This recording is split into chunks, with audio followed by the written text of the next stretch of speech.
and being chased, and it was Braden Johnson. Unbelievable finish. It was 1/1000th of a second between them. Green flag in the air. We are racing in the 2020 24 Hours of Daytona. They go door to door for the feature race lead here on the last lap of the race.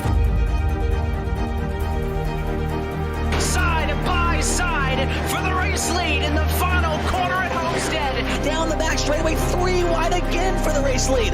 This is unbelievable stuff here tonight. Loma is going to have to be very deep on the brakes, and he is very deep on the brakes. It's side by side through the corner. This is for the win. It'll be side by side. Davies low, Ottinger high. To the very inside is Garrett Lowe. 4 wide at the stripe.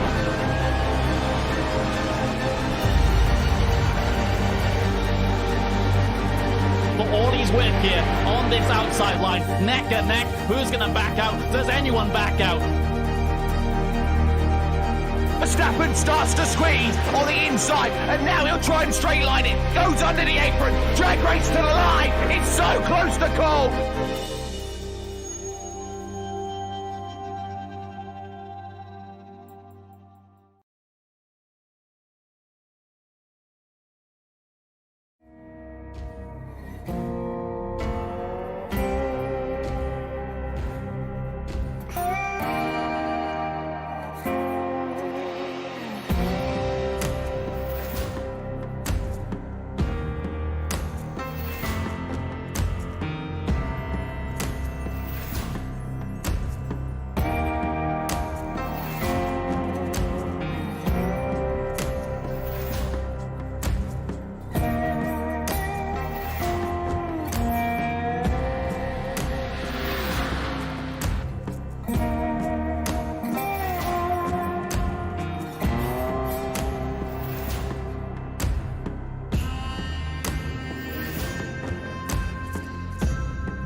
Welcome one, welcome all to a SimSpeed TV presentation on the iRacing Esports Network. You're watching the Majors series, the international division featuring some of the most versatile drivers from the Asia-Pacific region and also from international regions besides. It's time for the Indy 500 in the international division.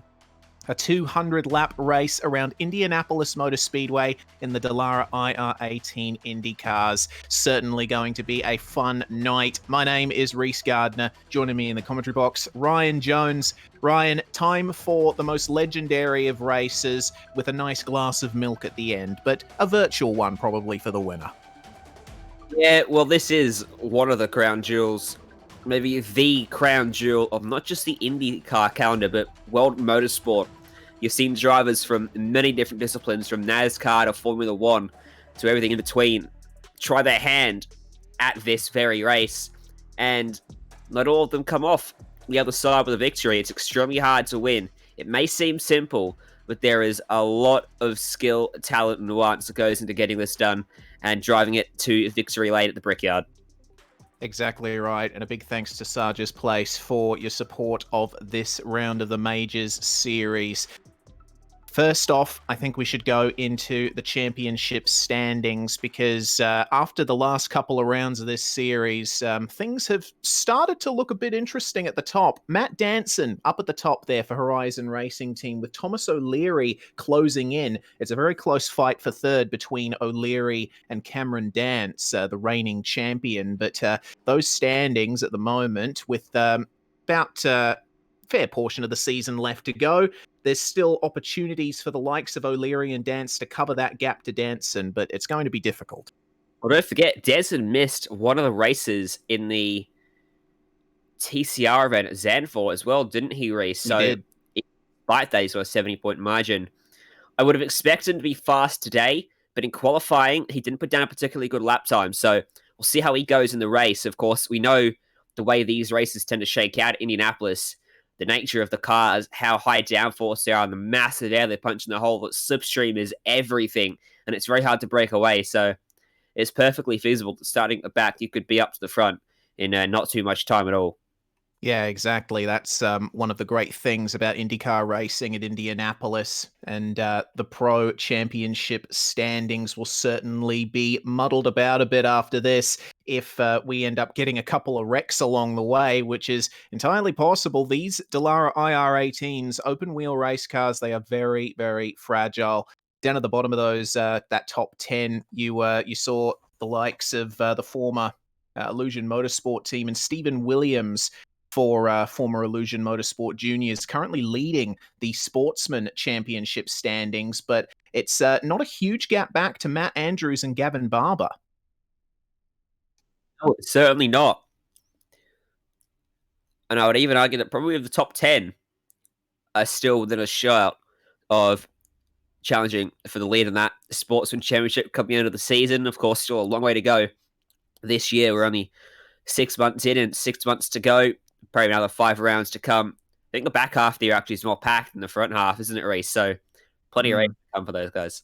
Yeah, much, much more racing. And the Sportsman drivers will be racing in their own split as this is going on. And we'll try our best to bring you the results from that as soon as they are available. But the likes of Barber, Martin Houston, Bradley Matheson, all drivers that have brought themselves up into the midfield and working very well to assert themselves in this Sportsman Championship. But Stephen Williams with the win at I think it was Rockingham Speedway, certainly up the top there, over 700 points. And finally, the Legends Championship standings. Well, John King was the dominant one over the last couple of seasons of the majors, but that's definitely not the case here. Daniel Stevens and Harold Stadler have rocketed themselves to the top of these standings, and it's looking like a two-horse race up at the top between Stevens and Stadler. Certainly seems that way. Close between Taylor and King for third. Close for fifth between Barber and Otto. And then O'Hara, Mickle, Lang, and Pascoe in a close fight for seventh place. So still some fights going on there, but definitely the lead down to those top two from MF Racing Pro and 6 cents for Star Motorsport. Yeah, and Stadler has shown that he has great potential on the ovals, but Daniel Stevens driving for MF Racing certainly has a good amount of experience under his belt too, and a lot of pace, especially in the stock cars. So Legends Championship is going to go down to the wire, we certainly hope. But it's all going to depend on what happens in the next couple of rounds of this championship. Looking a bit too far ahead, though, we have to focus on tonight because the Fast 9 is what is up first tonight. The top 9 qualifiers from the qualifying sessions that were held over the course of the week, now all in the same session, and they're each going to get 4 laps each to set an average lap time and stake their claim for pole position. And it looks like quite the field that we've got here. We got Will Leslie, Dean Mole, John King, Tom O'Leary, Seth DeMerchant, Scott Newton, Daniel Stevens, Legends Championship leader, and along with Matt Clote and the reigning champion Cameron Dance. So quite a few drivers there that could be vying for that top spot. But at the moment, I think Dance and Newton might have the best chance if they can string a run together. We talk about stringing a run together race. For people that are new to the Indy 500 event, it is one of the more unique qualifying formats in the world of motorsport. And the way we're having to do it on iRacing is it's all being done manually by the guys behind the scenes of the major series, because you can't actually set up a session for this in iRacing. So it takes the average of your 4 laps. So it's not whoever does the quickest lap. You've got to make sure you keep your tires in check and you speed up for the end of that final lap, because if you drop off in that last lap, you're going to cost yourself completely. You absolutely are. And Cameron Dance, down in the bottom right of your screen, is the first driver out on track on his out lap here. And he will get 4 laps to stake his claim. And it's all about maintaining momentum here at Indianapolis Motor Speedway. Dance exiting the final turn now to start his run. And we will see how the average speeds go. First off into turn 1. Very tight, much tighter than it looks. You're still going through it at 370 kilometers an hour. You can't work that front right too much, though, because Indianapolis, being a rectangle-shaped oval, puts those right side tires through an awful lot of stress. You don't have much time in between the turns, aside from these long straights, to get your tires cooled down. No, exactly right, you don't. And this first and second lap, the second lap probably the fastest of the run, and then it will start to drop off through the third and fourth. So you're on board with him as he heads down this front straight, keeping it as straight as he can. He's being as smooth. Look at the wheel input here as he tips it into the corner. He only takes one jab at it and slowly lets the wheel back out, puts it back in. He's not jerking back and forth with the wheel there, trying to have a couple dabs at turning at the right point. It's pinpoint accuracy. And his first lap time was 38.994. 379 kilometers an hour on the approach to turn 3 that time. That's quite the number. It's amazing the speed that these Indy cars can reach out of the final turn then to complete his second lap. This is going to be half of his run done. And the next time is going to be 38.879, which faster still. We will wait for the drop-off, though. Looks like from the visual behavior of his car, he's not having many issues at the moment. Things are glued to the racetrack, aren't they? He isn't lifting at all. It's going to be full throttle for all 4 laps of qualifying, and they generate so much downforce. They cut it's like a knife slicing through the air. So his average lap so far, 231.146. After 2 laps, he eclipsed the 231.487 on that second lap. We'll see how it updates at the end of lap number 3. Getting around a 2.5 mile racetrack in just under 40 seconds is phenomenal. Third lap puts his average at a... Wait for it. It's a pretty consistent run, isn't it? Yeah, 231.335. So he's still got a 231 average here. And if you reference that back to qualifying race, probably find it stacks up pretty well. Yeah, it certainly would. Times of lap speeds of over 230 miles an hour are the norm in Indy cars. Well, Dance's final lap completing, and it's faster still, 38.817. So that's certainly put him in a very good place to try for pole position, pulling off the track, and the next car out is going to be Matthew Clote. With that, Dance's final average lap speed, 231.465 miles per hour. And by default, he'll sit at the top of the timesheets. But what can Matthew Clote do? Tipping into turn 1 for the first time. And Clote, another one of the drivers that's had very consistent runnings in the majors over the course of the last couple of seasons. Has fallen into bad luck every so often, but with his position in qualifying, getting into the Fast 9 certainly has pace here. Stay on board, because notice how his wheel is set up. He's got steering offset negative here, so it's pointed to the right down the main straight to point the tyres straight, which is a driver preference. You notice Cameron Dance, his car, where his setup was made, his steering wheel was dead straight. I think Clote made a slight mistake there. Looked like he did. And that's not going to help his run. His last lap was 230.763 miles per hour, which is slower than any lap that Dance has done. So a little bit of Not a wiggle. quite. Oh, yeah, no, you're right. Yeah, sorry. My bad. Keep going. Out of the final turn then for Matt Clote, and running very close to the wall on the exit of turn 4. May he dip into the 38s here? He will. It's a 38.889, which is quite similar to the pace that Dance was showing, but with that first lap being slower, Clote is going to have to pull out all the stops on these last 2 laps, which is much easier said than done now that the tyres will probably be just a little bit past their best for this qualifying run.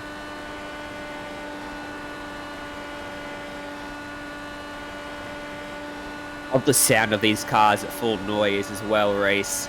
Sounded beautiful, especially on the opening lap when you get what will we have today, 24 cars roaring by on those static cams is one of the best sounds in motorsport. It certainly is. Those V6 turbo engines. Loving the sound of modern day Indy cars. That third lap, 231.41 for Matt Clote. That brings his average to 231.2 miles per hour exactly. So only a fifth of a mile an hour difference in the average between himself and Dance. This is going to have to be a very good lap from Matthew Clote if he wants to get ahead. Final turn then of the run over the hump onto the front stretch. Keeping the car as straight as you possibly can. No disturbance. It's a 38.901 for that last lap. And despite those last 3 laps being similar to Dance's pace, it has not worked out for Clote. Well, 231.357 is lap 4. That brings his average to 231.2. So Dance is still on top. yeah, well, this is what you normally see in a lot of qualifying in Indy, is his lap times actually started to get slower after lap 2. 231.428, 231.41, and then 231.357. Whatever Cameron Dance did was phenomenal, because he kept getting quicker lap after lap. His final lap was a 231.857. It's about half a mile quicker than Matthew Clote. Yeah, it's quite interesting. I would be interested to know what Dance has done to make sure of that, because having the car get quicker and quicker over the 4-lap run is certainly not the norm. Well, it's time for the Legends Championship leader to strut his stuff around Indy. Daniel Stevens finishing his first lap, 38.9, which already is quite consistent relative to Clote and Dance. And that lap speed, 230.977. That is the quickest first lap time we've seen so far. If he keeps it up for the second lap, though, and for the rest of the stint, because that's what's crucial. It's not about that 1 lap pace. Back onto the main straight, and you can see he is running the steering wheel straight, as opposed to the offset that Clote had. 38.9, the lap time in seconds. 231.279 miles per hour. So slower than Dance and Clote. Yeah, but I get the feeling that with that extra 0.2 of a mile an hour he had over Clote on the first lap, if he keeps it together over these last 2, his average should come up. So we'll have to wait and see for that. Through turn 4 then for the third time. Getting that onboard shot. 377, 378, 379. He touches 380 kilometers an hour, 381 even down the front stretch. 38.836 for that lap time, which is quite quick, I have to say. 231.744. It's, wow. I think that might actually be the quickest lap that we've seen in all the sessions so far. Almost. Cameron Dance with a 231.85 on his final lap of his. But he is quicker than Dance at the same stage in the 4-lap run. So he could eclipse him with a good final lap here. Currently sits second on the leaderboard. Where does the final lap put him? It's a 38.8. The lap time in speed is a 231.702, so it's a 231.425 average. Keeps him second, just behind Cameron Dance. How is that gap? It's 0.04 miles an hour is the difference in average speed between Stevens and Dance on that run. That shows you how close things can get at Indy. It's a long circuit for sure, but when you're operating at these speeds, those tiny gaps mean absolutely everything. What about Scott Newton then for Apex Racing Team? Dipping it into turn 1 for the first time. Newton, we've seen him at few of the rounds so far this year, not all of them, and he is strong in open wheelers, but IndyCar is something that I've not seen much of him in. Indeed, going to be interesting to see how we go. Hey Dan. Love having the zoom cameras. One of the great things to come out of the global situation is the uptick in everyone using Zoom and allowing us to improve the quality of our broadcast product, show you the faces behind these virtual drivers you see sitting in the cars. For Newton, a 39.0 was his first lap, 230.728 miles per hour, slowest first lap out of the lot. But he still has 3 laps left to try and get himself ahead of Matthew Clote. We usually see an uptick in speed once you get to lap 2, lap 3. Still building up speed on that first lap, aren't you? And Yeah. then it's one that's really fast. 38.883. It's not fantastic. And it means that he's going to stay at the bottom of the sheets for now. 231.368. It's faster than Daniel Stevens' second lap, and Stevens found that huge gain from lap 2 to lap 3. Of course, it's down to car setup as well. Yeah, it is. Very good point. Drivers will have different preferences in how they run their cars around this track, and with oval racing, once again, it's easy to fall into the stereotype of, oh, they're just turning left again and again and again, but Indianapolis is a bit of a different beast. It's actually quite a flat oval by many standards in the USA, as Newton does a 38.862 on his third lap. That's the uptick in pace that he would be looking for. But you've really got to manage your understeer and oversteer through the corners, especially when you're behind another car. But on the qualifying run, you want a car to be nice and responsive on the turn-in. You don't want those fronts washing out once you get past the apex. You've got to tip it in at exactly the right time. These tiny margins that are creating the beef from drivers misjudging it by a millisecond on the turn-in. And just having to hesitate for like half a second will be enough to cause drama for them. And Scott Newton goes to third with his average of 231.267, just in front of Clote. His final lap was a 231.386. That's an excellent run there from Scott Newton. Done very well to get himself up there into that third spot. Next driver is Thomas O'Leary, who is challenging for the Pro Championship versus Matt Danson. Getting into the Fast 9 for him. Very good opportunity to get himself in a good position for the start of the race. If you can qualify up the front and stay there, he certainly puts himself in a good position to try and jump forward for that championship lead. Of course, we do have to remember Danson, an incredibly good oval racer, and there is no underestimating him. But what can O'Leary do on his first lap? It's a 38.956, no, 923 for his first lap there. So into the 38s on the first lap, a 231.226 is the mile-an-hour count. So Fastest O'Leary's lap, one.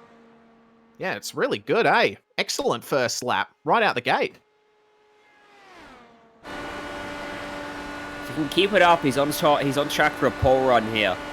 Issue he has is, did he fire out of the gate just a little bit too quickly? We'll get a good gauge here to see where he stacks up on his second lap. It's a 38.829. It stacks up pretty nicely.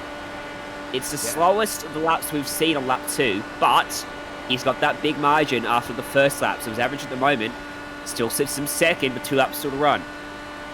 Yeah, good consistency here from Thomas O'Leary. And am I seeing a bit of left-hand steering wheel offset down the straights, or is that my eyes just playing tricks on me? Yes, you are. Okay, cool. All right. So O'Leary obviously having a little bit of a different preference. It's a new one. 8.789. Good lap. This is a pole run for O'Leary if he nails his final lap. Looked like the car was struggling a tiny bit there out of turn 2. He may have worked the tyres a little too hard on those first 3 laps. That's the fastest lap we've seen all day long. 2:32 was his mile-an-hour speed on lap number 3. Well, now we'll find out what the final time is. An excellent run from Thomas O'Leary. Is he going to put himself in provisional foal for the Indy 500 with a 38.8? Yes, It looks like he just might. Yep. Final average of 2:31.692. Eclipses Dance's 2:31.465. Stunning effort from O'Leary. Burst out of the gates very fast and still managed to find the improvement through laps 2 and 3. It dropped off in the final lap, but he had enough of a margin that it didn't quite matter. And his final lap was still pretty much on pace with Dance. Yeah, so that puts himself in a very nice position in terms of qualifying pace, but race pace may very well be a different story. Let's take a look at John King then. Legends champion last year and teammate to Thomas O'Leary at Kinetic International. And his first lap is looking like it's going to be in the 38s. 38.908. Not a bad start to that run. Kinetic looks like they've had their cars set up wonderfully for these qualifying runs.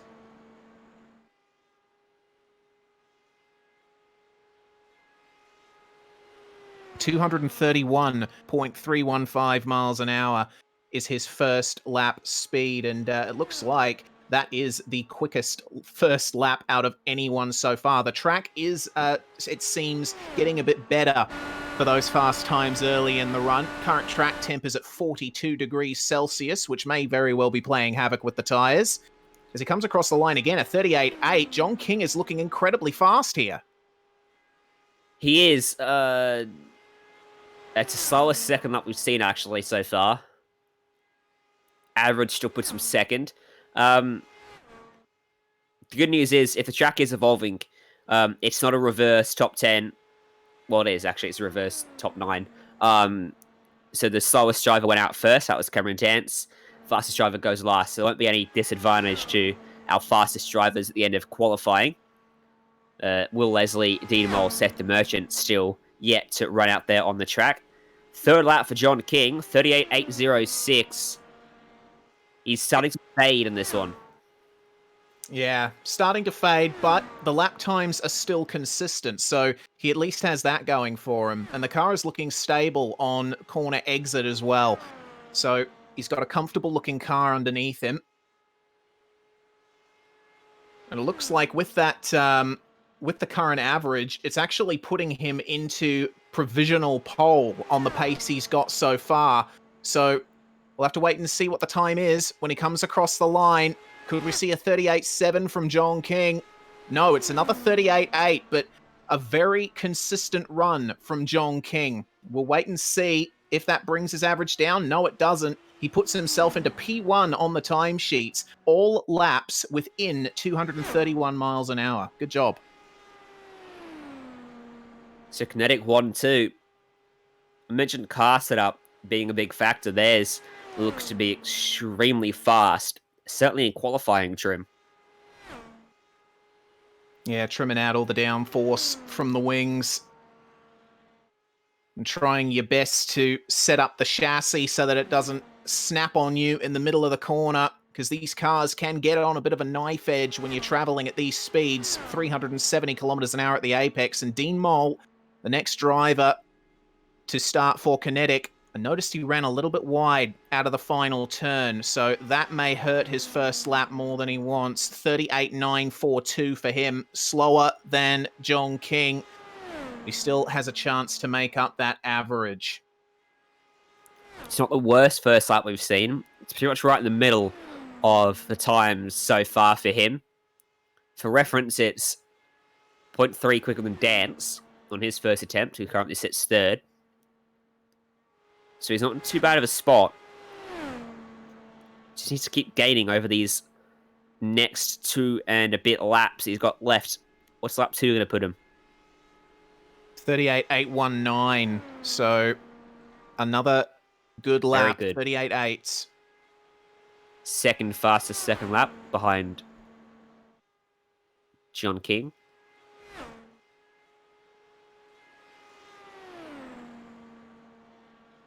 Looks like just edging 381 kilometers an hour on the entry into turn 3. So top speeds are looking pretty consistent amongst all of our competitors in this Fast 9, but cornering speed seems to be where you're winning out, how much momentum you can carry through the turns. So final lap then begins for Dean Mole, and it's a 38.7 on that lap. What a time from Dean Mole. This run could put him in the running for pole position here. 232.1 miles per hour, so new fastest lap of the entire session so far. Average sits him in third at the moment, the 231.686. Of course, at number 1 you see on the screen is at the iRacing qualifying leaderboard, which is just fastest lap outright, which is not how we're doing our session. It's the average of your first of all 4 laps. Needs to be a good final lap to finish this one off. Another 38.7. That's a great, strong conclusion to the qualifying run for Dean Mole, but it's not going to be... Goes fastest. Oh, yeah, he does too. It is going to be the fastest for Dean Mole. 231.763 is the final average figure. So just edging out his teammate John King. And the final car starting his lap, Will Leslie. Another Kinetic racer. Kinetic currently sit 1-2-3 on the timesheets. Can Will Leslie make it a 1-2-3-4? Immersion was also slated to run in this fast time, but he hasn't made a show, so keep you updated whether he makes the actual race itself, but that means he'll be starting no better than 9th for this event. Really close to the wall for Leslie there, using all the available racetrack, keeping the steering wheel as straight as he possibly can. First up's 38.924. Not a bad time to start things off. We'll have to wait and see how that compares. 231.2. 220. Yeah, behind O'Leary. First lap, yeah, pretty good. We see some interesting trends though. Drivers bursting out really quickly and then slowly gaining and then petering off in the final lap. And then we've seen drivers slowly build up the momentum over the entire run, which is exactly what Dean Mole did. Yeah, and he did very well for that as well. Well, the halfway point of Leslie's run is concluded, and he's into a 38.809. So the Kinetic setup is looking extremely quick here once again. Will he be able to dip into the 38.7s? Given the patterns that we've seen, the third lap could potentially be even quicker here. 232.1 miles an hour for Dean Mole, 232 miles an hour flat for Will Leslie. Thomas O'Leary, sorry, we're at there third.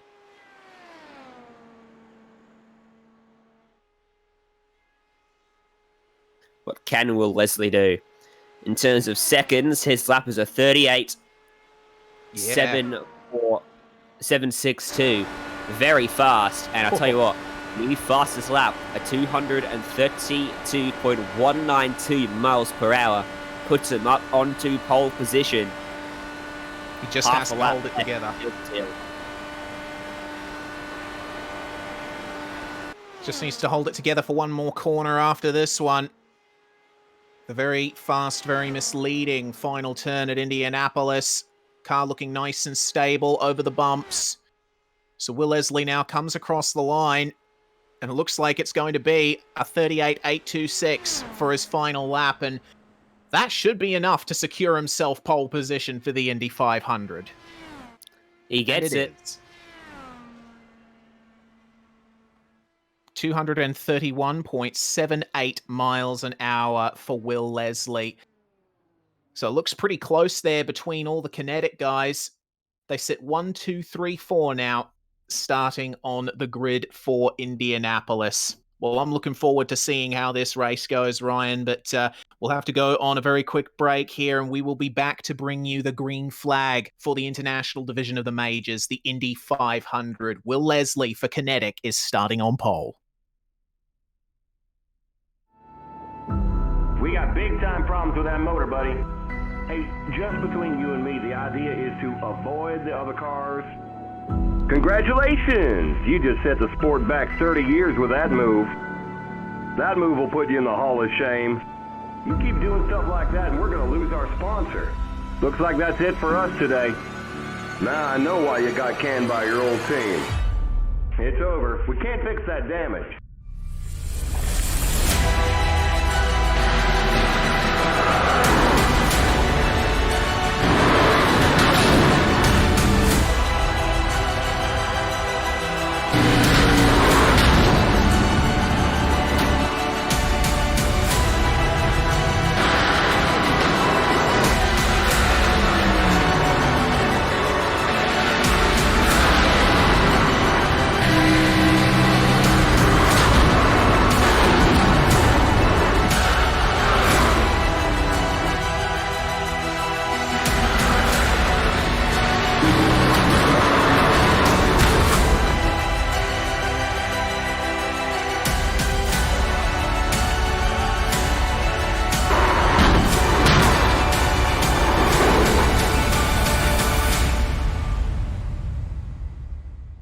Looks like your car is toast. You'll need a tow back to pit lane, press and hold your reset button, and we'll come and get you.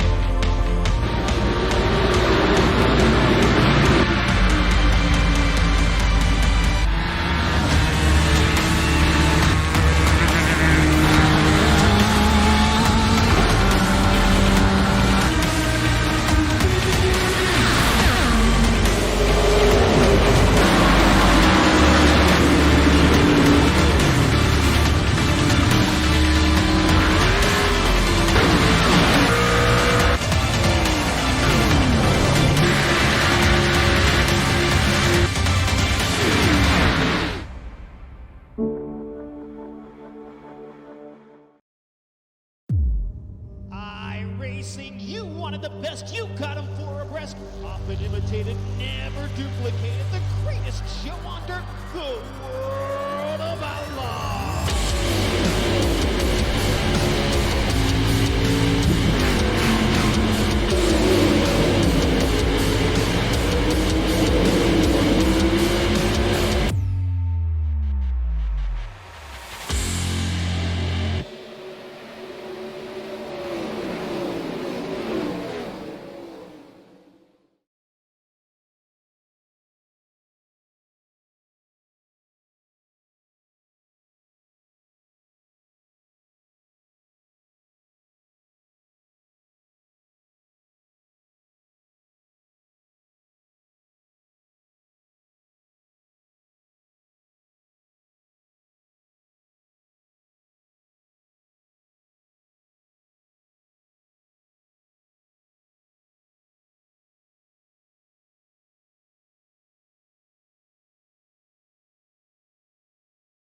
coming up to the line, being chased, and it was Braden Johnson.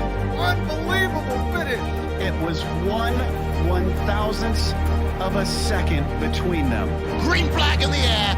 We are racing in the 2020 24 Hours of Daytona.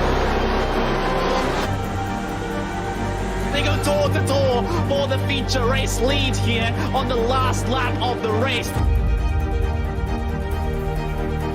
Side by side for the race lead in the final corner at Homestead. Down the back straightaway, 3 wide again for the race lead. This is unbelievable stuff here tonight. Aloma is going to have to be very deep on the brakes, and he is very deep on the brakes. It's side by side through the corner. This is for the win. It'll be side by side. Davies low, Ottinger high. To the very inside is Garrett Lowe. 4 wide at the stripe.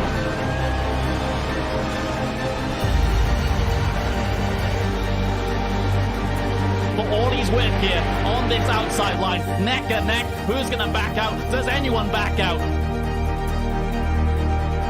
Verstappen starts to squeeze on the inside, and now he'll try and straight line it. Goes under the apron, drag race to the line. It's so close to call.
Welcome back, everybody, to the iRacing Esports Network. We're SimSpeed TV. This is the international division of the Majors Series, the Indianapolis 500, 200 laps of racing coming up for you in the next 5 minutes. My name is Reese Gardner. Once again, joining me in the commentary box, Ryan Jones.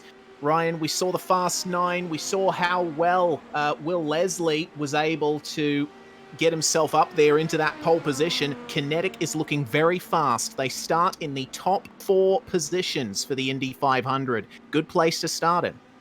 Certainly is, but qualifying and racing are two very different things, and especially here at Indianapolis, you're going to be in a pack for quite a bit. You're going to be tucked up behind someone. When you're in someone's toe in the slipstream, you can't go flat out around the track. You have to lift off because of the aero push these cars generate. The big hole in the air is great for getting you speed in a straight, but it means there's no air pushing the front of your car down when you're behind someone, which means no grip in the corners. Yeah, exactly. And that's where drivers are going to be tuning their wedge jacker, the device at the back of the car that changes the configuration of the chassis in minute amounts and is able to tune the car's behavior through the corners. You're going to be seeing drivers changing those minute settings on their cars like anti-roll bars and such all throughout the stints here. And speaking of stints, clean air and full throttle for the whole run, you'll get 28 laps out of a fuel tank. If you're fuel saving or you're in traffic, your stint will run 30 to 33 laps. Those numbers come to us courtesy of Cameron Dance. So we will expect stint lengths of about 30 laps in the race, but we've also got to think about tyres as well. Tyres would likely be changed at every pit stop. The amount of wear and tear they go through around a place like this, the G-forces through these banked oval turns that have been entertaining Americans since the first decade of the 1900s. Certainly a wonderful track and quite the challenge to race on at the best of times. It's going to be all about patience today. 200 laps, 500 miles around this racetrack. There's no reason to be aggressive early on, especially we've got a 24-car field today. So you better make your way through the field pretty nicely when you want to. But you just got to bide your time on these races, just like our last race in the Major Series, which was the World 600. 2 really long attritional races back-to-back. Putting us straight on the drivers and the seat time, but really showing who's got the true grit and determination out there. We're seeing a good demonstration of drafting tactics right here on the screen. We're riding on board with Scott Newton, looking back at Daniel Stevens. And you see Stevens just sitting behind Newton down the straights, and it's actually quite interesting to see how he's able to keep up that momentum behind Newton through the corners. Obviously got a car that's tuned to work very well through the corners in the draft and sticking with Newton down the straight and lifting off. So getting some good practice in for a potential fuel-saving run, I think.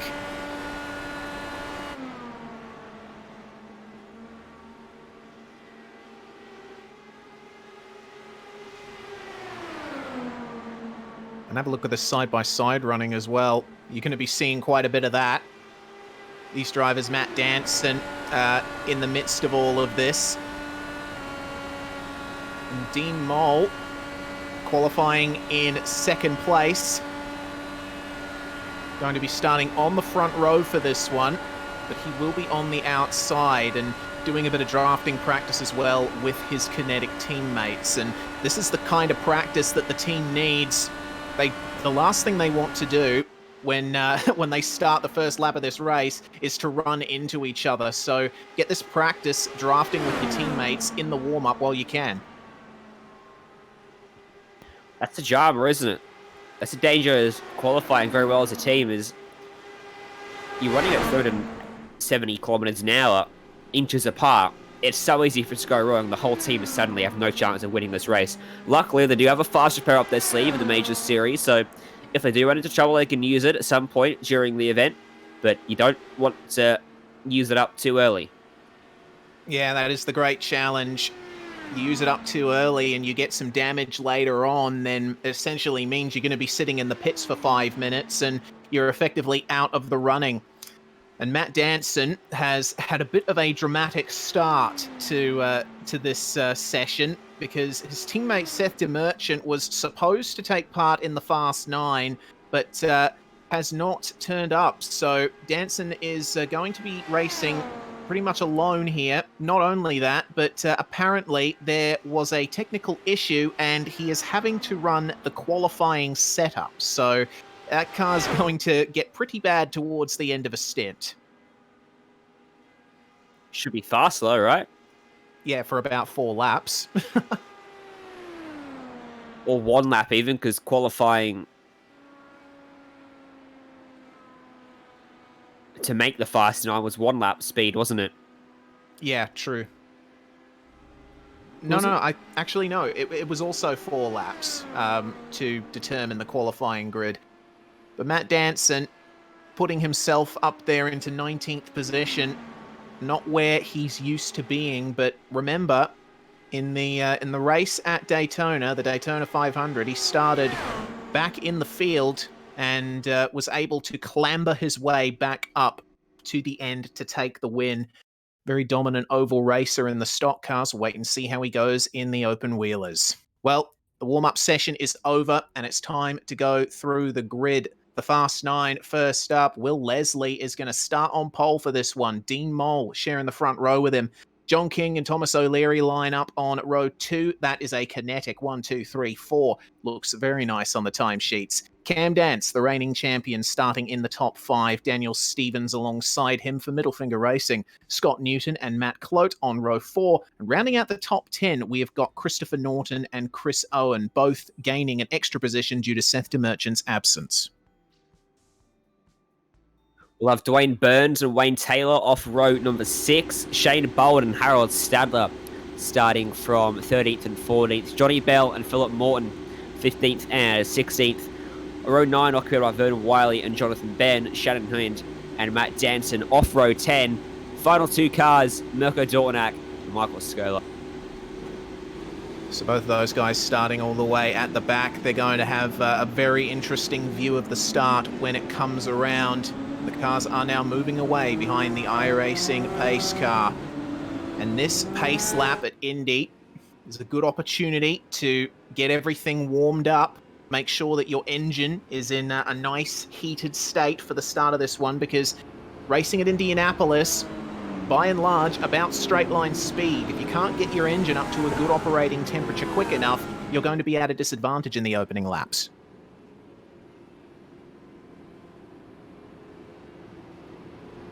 Good news is that slipstream, when you get a car in front of you, it pulls you up to speed pretty quickly and you can regain your momentum and slot back in line nicely. But you've definitely got to be careful not to make a mistake and get shuffled out, because if you get a train of cars lined up on the bottom and you get stuck up top, you're going to go backwards pretty quickly. Yeah, you certainly are. Indianapolis, quite a wide circuit, but at speed, it does not look as wide at all. There's not much margin for error, especially when you're coming up on slower cars. So further on in the stint, if hopefully we do go caution-free, we don't think there's a very good likelihood of cautions due to the number of cars in the field, but anything can happen, certainly. In lap 1 of an Indianapolis 500, always potential for drama. So we come down into turn 4 for the final time before we begin racing. The pace car is going to pull right on into the pit lane. From then on, the pace is going to be controlled by Will Leslie. And we'll wait and see when exactly he goes. The first of 200 laps about to get going. Paced car in. Will Leslie holding station at the front of the field. When is he going to choose to go? He chooses to go a bit early, a little bit before the iRacing green flag, and he gets a good jump over his teammate Dean Mole. Thomas O'Leary already getting into the slipstream, and Scott Newton moving to the outside. They all slot in as they enter turn 1 for the first time. Bit of side-by-side action further back between Dwayne Burns and Wayne Taylor. They've sorted themselves out, and it looks like the entire field has cleared the first few turns. Very well coordinated start from the Kinetic cars up at the front of the order. All 4 cars identical at the head of the field as someone made a big switch to the inside down that back straight there. Looked like Newton. Newton running side by side almost. Daniel Stevens getting stuck on the outside. He's starting to fall back. Christopher Norton there trying to get up on him. And Chris Owen getting a very good view of these shenanigans here, because Newton and Dance battling very hard, trying to get past John King, who has not had the most optimal of starts. His teammates are almost clearing him. You can see just up at the front now, trying to make a move, is Scott Newton. Just poked his nose out a little bit. Got better of it. Christopher Norton still trying to get by Matthew Clowett, but isn't quite able to get enough momentum to make it stick. They're checking up a little bit behind Wayne Taylor to the outside of Taylor. Matt Danson going to make some moves now as he gains up some spots on that qualifying setup. Of course, the inside picks up another one. He's up into 11th after starting from 20th. So he's progressing up early. Goes to the outside, being quite aggressive. We're going to pick up 2 more spots down at turn 2. And another spot out of turn 2 as well, potentially. Matt Clowett and Christopher Norton checking each other up there slightly. Now, does Danson? No, he's going to back out of it there versus Stevens, but you can see the exit he gets out of the turns. That's incredible. That car with massive cornering speed advantage on that qualifying set.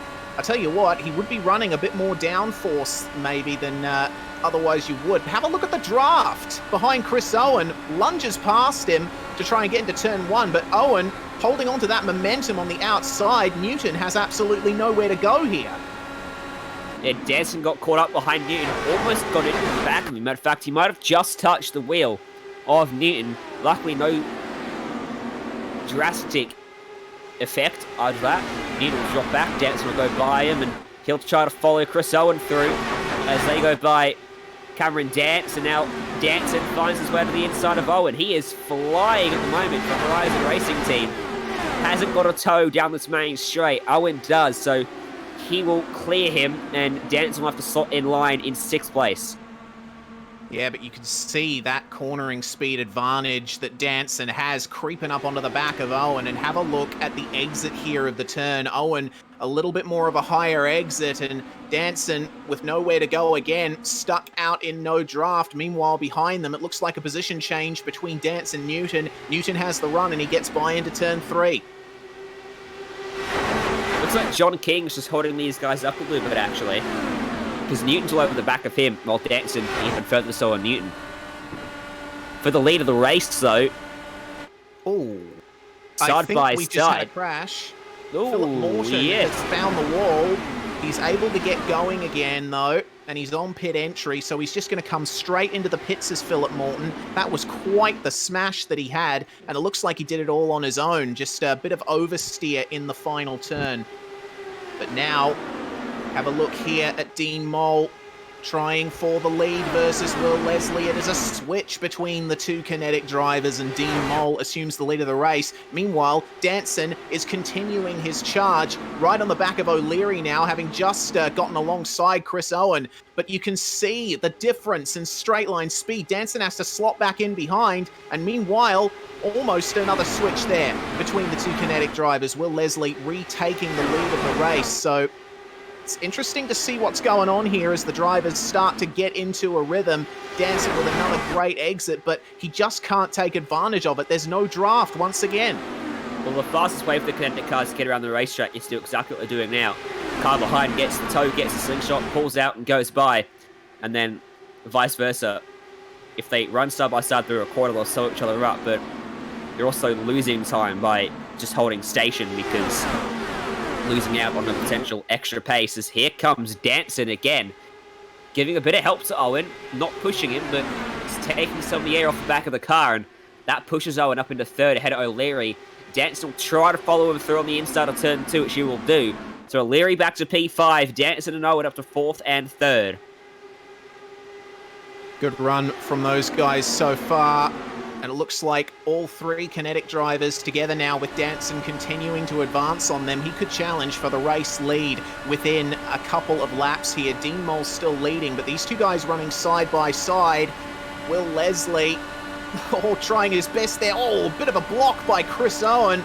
They're 3 But wide. Danson finding his way through 3 wide across the start-finish line into turn 1, as you do, and it looks like Danson's going to be the one winning out of that on the inside with the advantage, and that has put him up into 2nd place. So Dean Mole now under a big threat. Danson with another great exit out of turn 2, and it looks like he might have the momentum to swing himself by into turn 2, but have a look at the run from Chris Owen behind. He just lifts out of the throttle a bit. Dean Mole has to go wide and give these guys the room they need.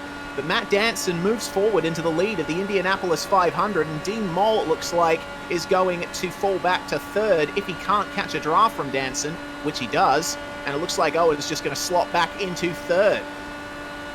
Yeah, so that's the bad news for Danson now. He can't break away from the field. In fact, his Mole goes back by him. He's not going to be able to break away from the field at all here, so all that pace is great. He's got himself up from 20th to 2nd, but way in the background, up and into the catch fence. Caution's going to come out. A 2-car incident in turn 2. Yeah, and it's continued. Shane Bowen has found the wall down the back straight as well. So Vernon Wiley involved in that. It looks like another driver on his roof, Wayne Taylor. Oh, that's very unfortunate for these guys. Looking to me, well, we'll have to wait and see. Modem simulation replay of this incident. So we'll take a look at Wayne Taylor. Well, they wrecked behind him initially, I believe. Yeah, it looks like Wiley and Dortonac. Yeah, Dortonac just making a bit of rear-end contact. There you go. That's where it happened. So Vernon Wiley and turning Taylor, in. incredibly clumsy between Bowen and Taylor. Caution was out. Everyone was just checking up the car, and we get an onboard from Bowen. It'll give us a much better perspective of what's actually happened as we pick up the contact a little bit late there on Dortonac. Couldn't quite get a full picture of what occurred, and oh yeah, looks like Taylor lifted off and darted right in front of Bowen as he did so, which was not a great move. Yeah, I think he might have been slowing up due to cars in front of him and had to take avoiding action, but still, Caution. it's got to go up no matter where you are, I guess. Caution means caution, doesn't it?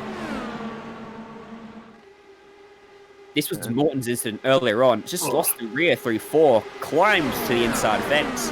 He went for a flip as well. I wonder if we can pick up an onboard of Dortonac's crash from behind to see how it actually properly started off. Yeah, well, it looks to me like happening in the middle of turn 2 is what happened. We will get a modem simulation replay of that incident, so we'll be able to see from the point of view of Mirko Dortonac. Yeah, just tagging the rear of Vernon Wiley, but ultimately Dortonac came off a bit worse, finding the wall there. Here we go. Here's your order from Ben. I wonder here if Dortonac slowed up, or if... Yeah, it looks like he slowed up on the top of the racetrack, Vernon Wiley, didn't he? He darted out of the line and then lost a lot of momentum, and Dortonac didn't have anywhere to go. Yeah, I feel like Dortonac might have seen a bit of an opportunity for a move there, even, but it all happened so quickly. Vernon Wiley just not out of the way of the racing line in time. So an unfortunate incident for those guys. But we have seen pit stops come in for the majority of our field as they resume running behind the pace car. What's your YouTube channel, by the way, Reese? Southpaw Racer. There's an impersonator on the YouTube chat. Is there? Okay. Someone said he's Southpaw Racer. You'll be hearing from my lawyers.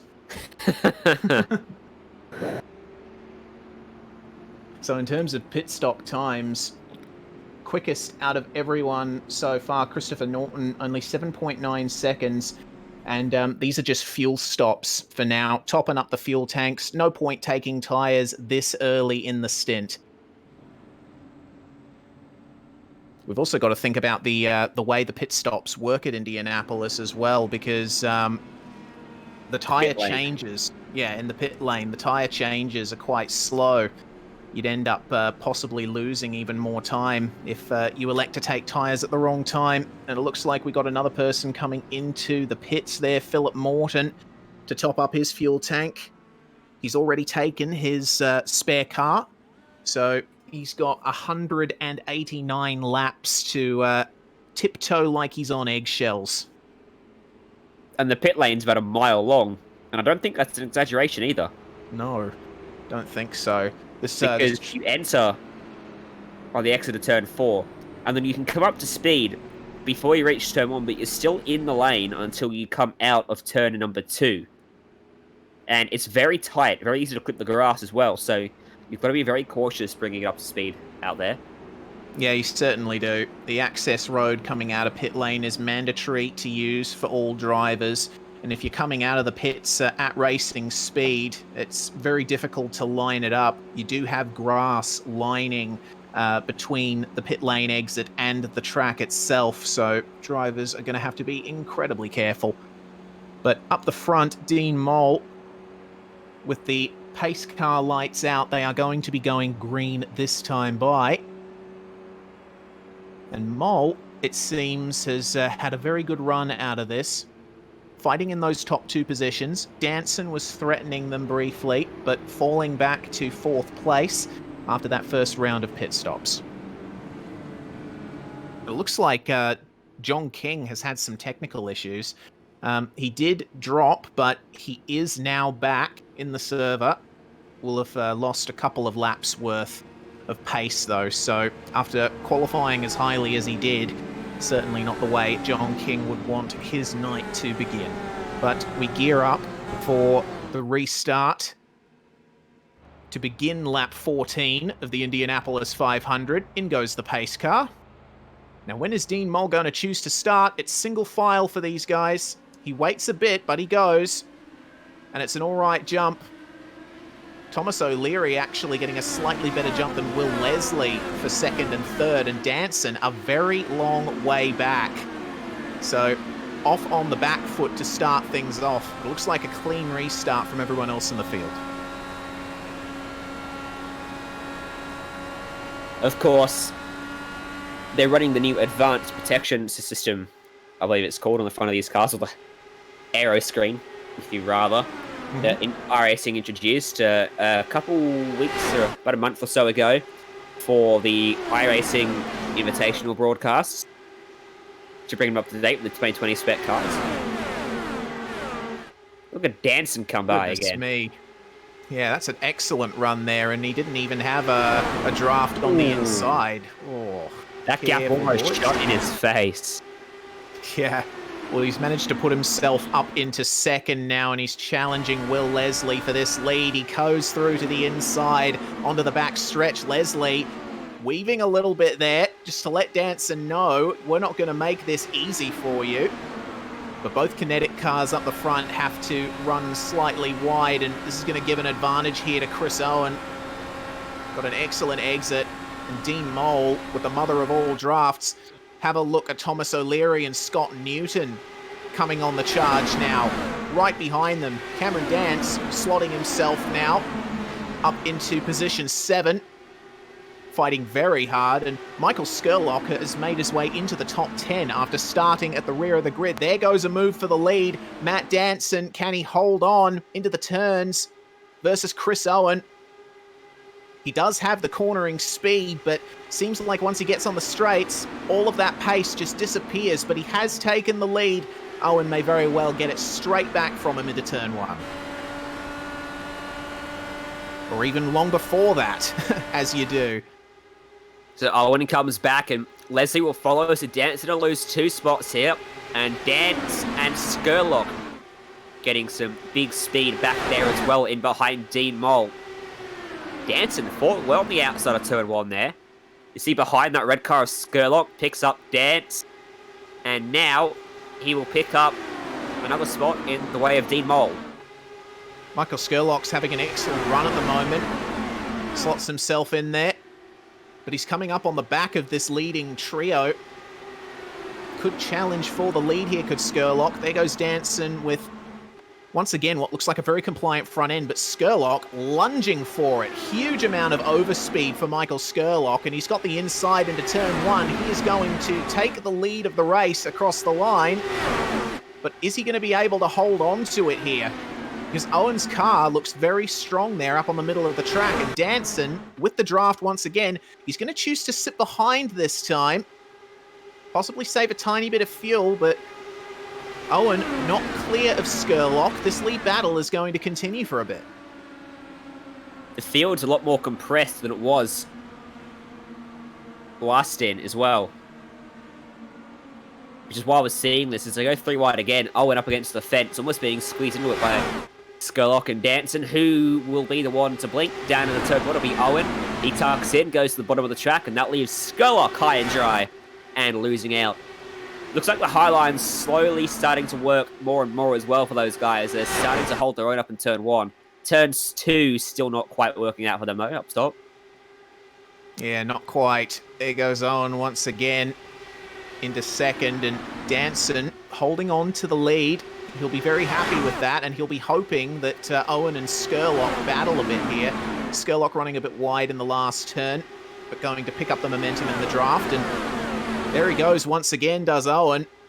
And he's through before the start-finish line, retaking the lead of the race. This is going to be a race-long fight here for Matt Danson, because there's obviously no way that he can break free of these guys.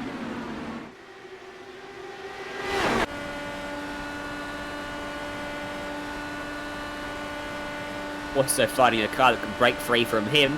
Not really set up for the race. Yeah, it's fast, but it's probably a little more twitchy than he would have preferred for 200 laps. When he gets to the old tyres, that's when it might display itself a little bit more than it is now. Couldn't make that one stick that time. Owen picks him off around the outside and down into turn 1. Can he swoop down across his front wing? Doesn't need to because he clears him. And Danson slots up behind. Side by side, further back. Yeah, between... Oh, have a look. It's a caution once again. Everyone's going to back off here. So just as that was happening, it's Vernon Wiley once again. That's a big problem for him. And he's just going to go straight back to the pits out of all of that. And I'm not quite sure what happened. It looks like he suffered some understeer in turn 1. He just went straight up into the wall. Lost all semblance to front grip. And once he got into the wall, there wasn't much getting out of it. His car is completely trashed now. Well, he won't have a fast repair up his sleeve either, will he? Maybe not. He did have quite that big hit with Dordonak before, and I don't know if he would have applied the fast repair, but he's sitting in the pits there getting the tow done. I guess we'll wait and see. If he stays in the pits for even longer, then that will answer our question.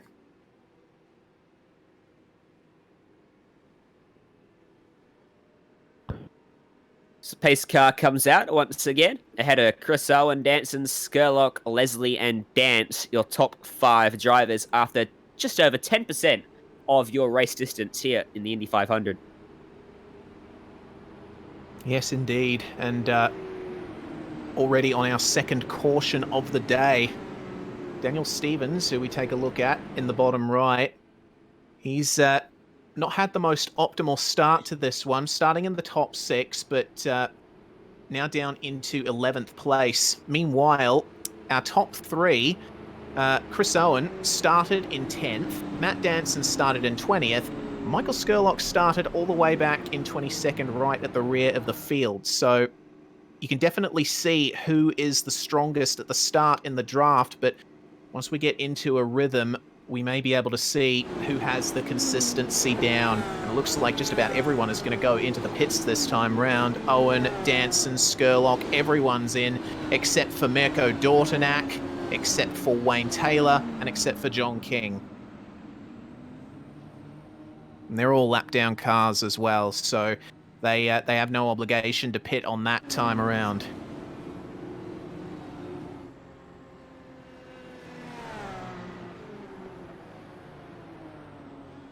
Tyres and fuel will get done at the same time on these Indy cars, so you'll be taking all of them at the same time. Winner off pit road will be Chris Owen. Danson second. Skurlock and Dance very tight for third. I think Skurlock got it. We'll see once they come out of the lane. Yeah, of course, only one car wide, so They're going to have to wait until they get back onto the racing surface to sort that one out. But in terms of pit stop times, Cameron Dance was the big winner out of everyone. 7.9 seconds, probably taking just a little dash less fuel. And the amount of running that he's had in the draft, and I guess the lack of banzai moves we've seen from Dance, suggests that he is playing the long game here, going for the big fuel save strategy.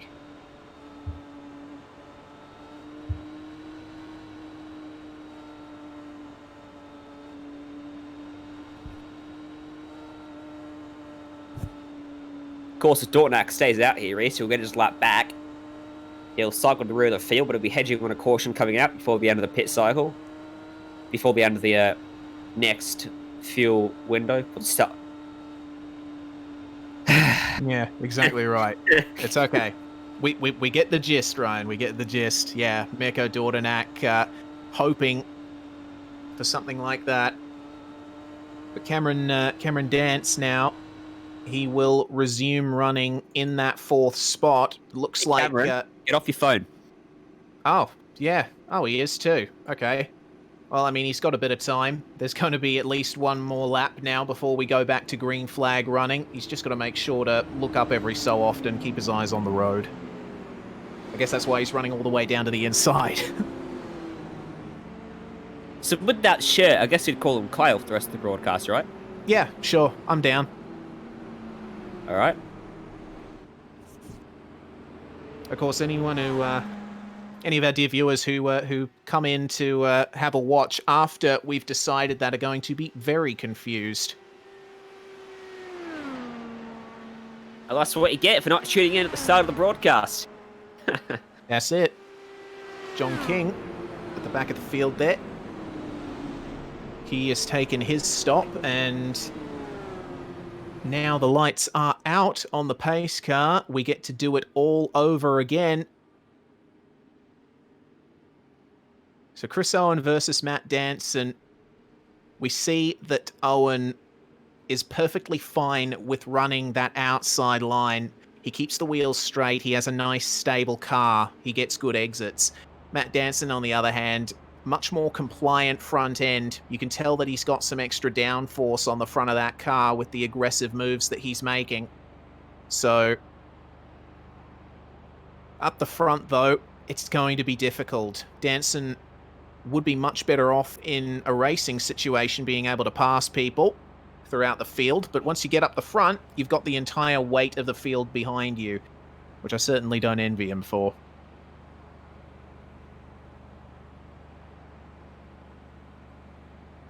So out of the final turn, the pace car's jumping in. Now Chris Owen is going to control the start here for the first time. And he goes at a reasonable pace. Danson sticking with him, reacted very well. Looks like most of the field has reacted very nicely as well. Single file running through into turn one. And now the drafting begins anew for the lead. Danson, you can see, is already catching up to the back of Owen in that draft and swinging by with the momentum. But as he draws alongside, you can see that advantage slowly but surely slip away for Danson. He is ahead of Owen, though, so takes the race lead into turn three. Michael Skurlock, on the other hand, he's looking very racy at the moment. He's got Cameron Dance behind him, so he'll have some pressure. Skurlock moving to the inside, and they're going to go three wide down the front stretch. Skurlock immediately backing out. He wants no part in this as they start lap 26. I mean, he did take them three wide earlier on, didn't he? He did. I guess once was enough. He had no momentum to go with it. Have a look at Danson once again, switching to the inside. The conventional line that he takes. But Skurlock hanging back here once again as the two leaders go side by side. Down into fifth in the draft for the turns. It's an interesting point about Indianapolis. Sixth gear is essentially a draft gear, very close in ratio to fifth.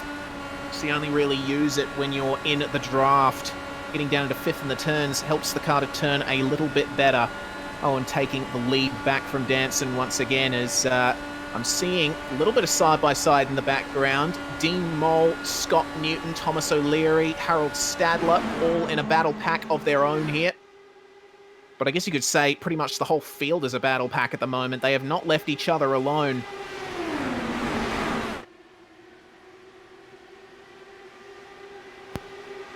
Listen to this. Sounds so good. Those static cams as they race by. Here's another opportunity. It's just amazing how fast they travel. Denson on the outside in the first turn. Had to give the spot back to Owen there. And you see that the top four really starting now to break away a little from the rest of the field. Top five even, because I'm noticing Christopher Norton making massive gains on Cameron Dance and leaving Will Leslie behind. So now it's moved into a top five battle. Owen and Danson still slipping and swapping out at the front of the field. It's pretty normal to see the lead change just many times in these sorts of races because they're running at maximum speed. The slipstream is all you need to get on by someone, and there's nothing you can really do to defend it if you're like Chris Owen out front because, well, we can't go any faster, can you? No, certainly not. You're limited by the terminal velocity of your car in the I guess, would you call it dirty air or clean air? I guess clean air. Have a look at Skurlock, though, darting to the inside, going for the move on Chris Owen. And he's going to take the lead here into turn one. Big surprise from Michael Skurlock. I think he'd been gearing up for this for the last few laps. He slips by Owen in turn two, and we have a new race leader. Can Danson take advantage of this and use this as an opportunity to slip by Owen? Well, it looks like he's lifting in the draft and probably electing to hold his line through these final two turns. But now this top three briefly broken away from the rest. With this one draft from Michael Skurlock, it looks like Danson once again on the back foot. He keeps second though. Have a look at Dance drafting right up to the back of these guys now. You know how I said it was a top 5 breakaway? Yeah, it is no longer. It's a top 20 car breakaway at the moment. It certainly is. And I love the ebb and flow of how things go around here. Because you can lose half a second if your front end washes out through the turns, but gaining it back through the draft, keeping your steering inputs minimal, looking after your tyres is going to pay dividends later on. So Skurlock still leads, and Danson not electing to go for the move here. I think he knows that by now there's not much point to going for a crazy move down the inside. But I think at the same time you'd be hoping in Skurlock's position that Danson would start swapping and drafting with you so you could break away. Well, that's the first time today we've seen someone try to shake the slipstream from the lead of the race. Driving it across the track, which is perfectly legal to try and snake your way across the track to shake that draft. It's not called blocking if you're not blocking, if you're trying to shake the draft and not defend. But now's when he can't make a move because that wouldn't be classed as blocking. Yeah, certainly would. But Danson stays behind once again. Now we're definitely in rhythm mode here. Because not many huge moves being made throughout the field. Everyone's gotten their tyres up to temperature now. The engines are at optimum operating temperature too. Skurlock moving to the inside once again. The big weave down the back straight does not want Danson to jet on by and take the lead of this one, but Danson, I think, more than happy to continue sitting behind. Looks like actually starting to break away, or they were, but now Chris Owen with the mother of all drafts. He loses it immediately though. This could actually help Skurlock and Danson moving down to the inside if Owen decides not to follow them.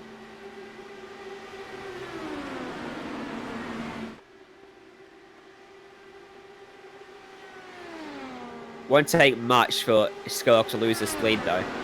Danson's not trying to get into the lead of the race. There was Owen. They both just checked up their runs there. So Skurlock right now is burning through lots of fuel compared to the guys behind him because he's punching that hole in the air. He's flat out all the way around this 2.5 mile racetrack. everyone behind him is lifting off quite a bit of time around here at the moment, and not using anywhere near as much fuel. Chris Owen, though, no lifting for him. You can't see it, but he's got to lead the race. Yep, through the inside of Michael Skurlock into turn 1, and he is through. It is interesting, the fuel point that we bring up, because, well, have a look at Skurlock. He obviously wants to go right back into the lead of this one, but he's going to be at a disadvantage in the next pit cycle. He's going to be stopped for longer. I guess he'd be hoping that his car is good enough in those later stages of the race that he can fight his way back through the field. Chris Owen has to yield, though, to Michael Skurlock in the final 2 turns. They're going to switch right back now, coming into turn 1 again. Owen's done waiting. Laps car just in front, too. Might give a beneficial slipstream to one of these drivers, or some very unbeneficial dirty air through some of the corners. Yeah, Philip Morton just up ahead of these guys, and Morton, the first car to have an incident in this race. And they'll be getting the draft from about here, from about a second or so back. It's really going to help Skurlock here down at the front stretch. You can already see the big amount of overspeed he has, jetting right on by. Philip Morton will just have to sit there, wait for everyone to go by, slot back in. Coming into turn 1, he's going to leave a lane open for Danson down the bottom, but Danson's not going to be able to take it.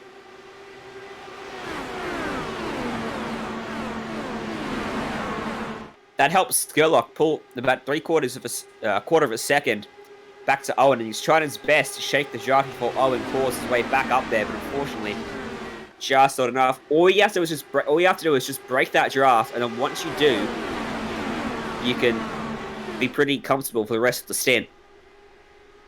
But it's just taking the opportunity to break it when you can. Yeah, and you saw that defensive move from Skurlock there, moving all the way down to the inside. Owen, though, with overspeed, coming into turn 1, he's going to take him round the outside. Maintaining side by side through turn 1, and Skurlock's just going to have to slot behind once again. But I think it's only a matter of time before we see another move. Owen tries the same move back here. Protect the draft from Skurlock, giving a big advantage to Matt Danson and Cam Dance here. Side by side between Norton and Morton. Of course, yeah, of course. It only just occurred to me that they rhyme. But, oh, have a look how close it is for the lead now. Between Owen and Skurlock. They're just continuing to switch places for now. This is the pattern the race is going to assume. A little bit of contact between them. Things starting to get spicy. So, Skurlock going a little bit too hard into turn 1, just touching the rear of Owen. Only a very slight wiggle, but if those tyres were older, that would have been potentially race-ending for both of them. Oh, Owen. From that angle, it looks a bit ominous for him coming out of that corner, didn't it? Like he was about to stop the fence, but he escaped. Now he pulls back to the inside, and I'll tell you what, he is going to be leading down at turn number 1. We'll arrive at turn 3, and Skurlock will be in the lead, probably. Yeah. Seems to be the pattern. It's all fun and games until one of these guys gets it ever so slightly wrong. And at 370 kilometers an hour, it goes badly very quickly. Yeah, you really got to be on your toes when you've been racing for a long time in close quarters like this. It's similar to super speedway racing in NASCAR. Spending so much time in close quarters with your rivals at such high speeds, fatigue can come into play. One momentary lapse of concentration can spell the end for all of you.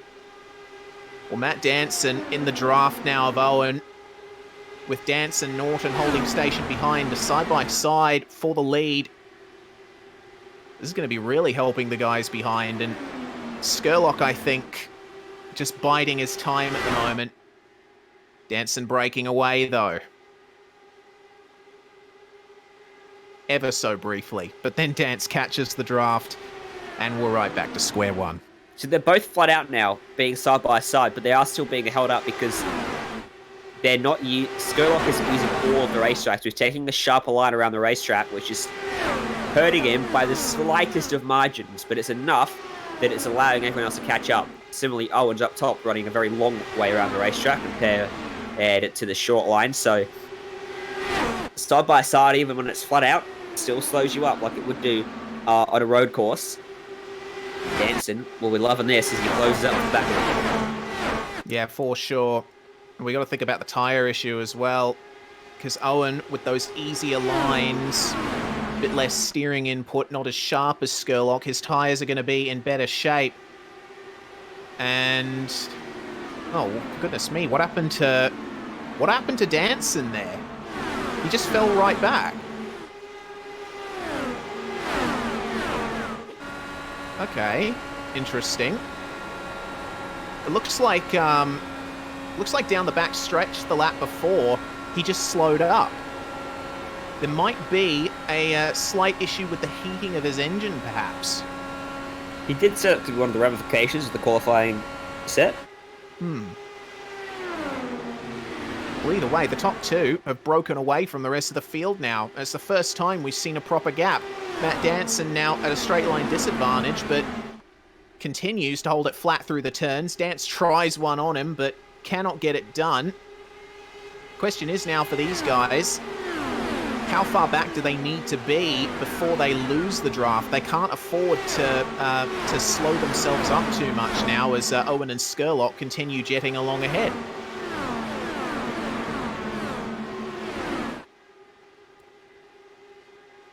They're not losing much time despite their side-by-side antics. They're staying far enough apart from each other in terms of side-by-side that they're not taking the air away from each other's car either. Yeah, it seems like a reasonable run between these guys now, but I've just taken a short look behind because Matt Danson has started breaking away from Cam Dance, and through the turns you'll be able to see him slowly creep up. We see our first green flag pit stops of the night, Dortnack and King into the pits. They were the cars that stayed out under the caution, so they ended up getting their lap back, but they are going to lose it right here.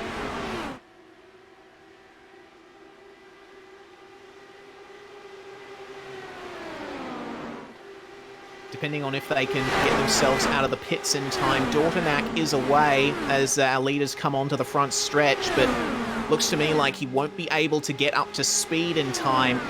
As Owen goes for the move there on Skurlock, they're going to go right on by Dortnack as he exits the pits here. So he's back a lap down now as Mirko, as is John King. But still a long race. We're only 4 or 5 laps away from half distance, and Danson on the attack now once again. Looks like his issues from before may have been slightly alleviated. Back on the attack with Dance behind him.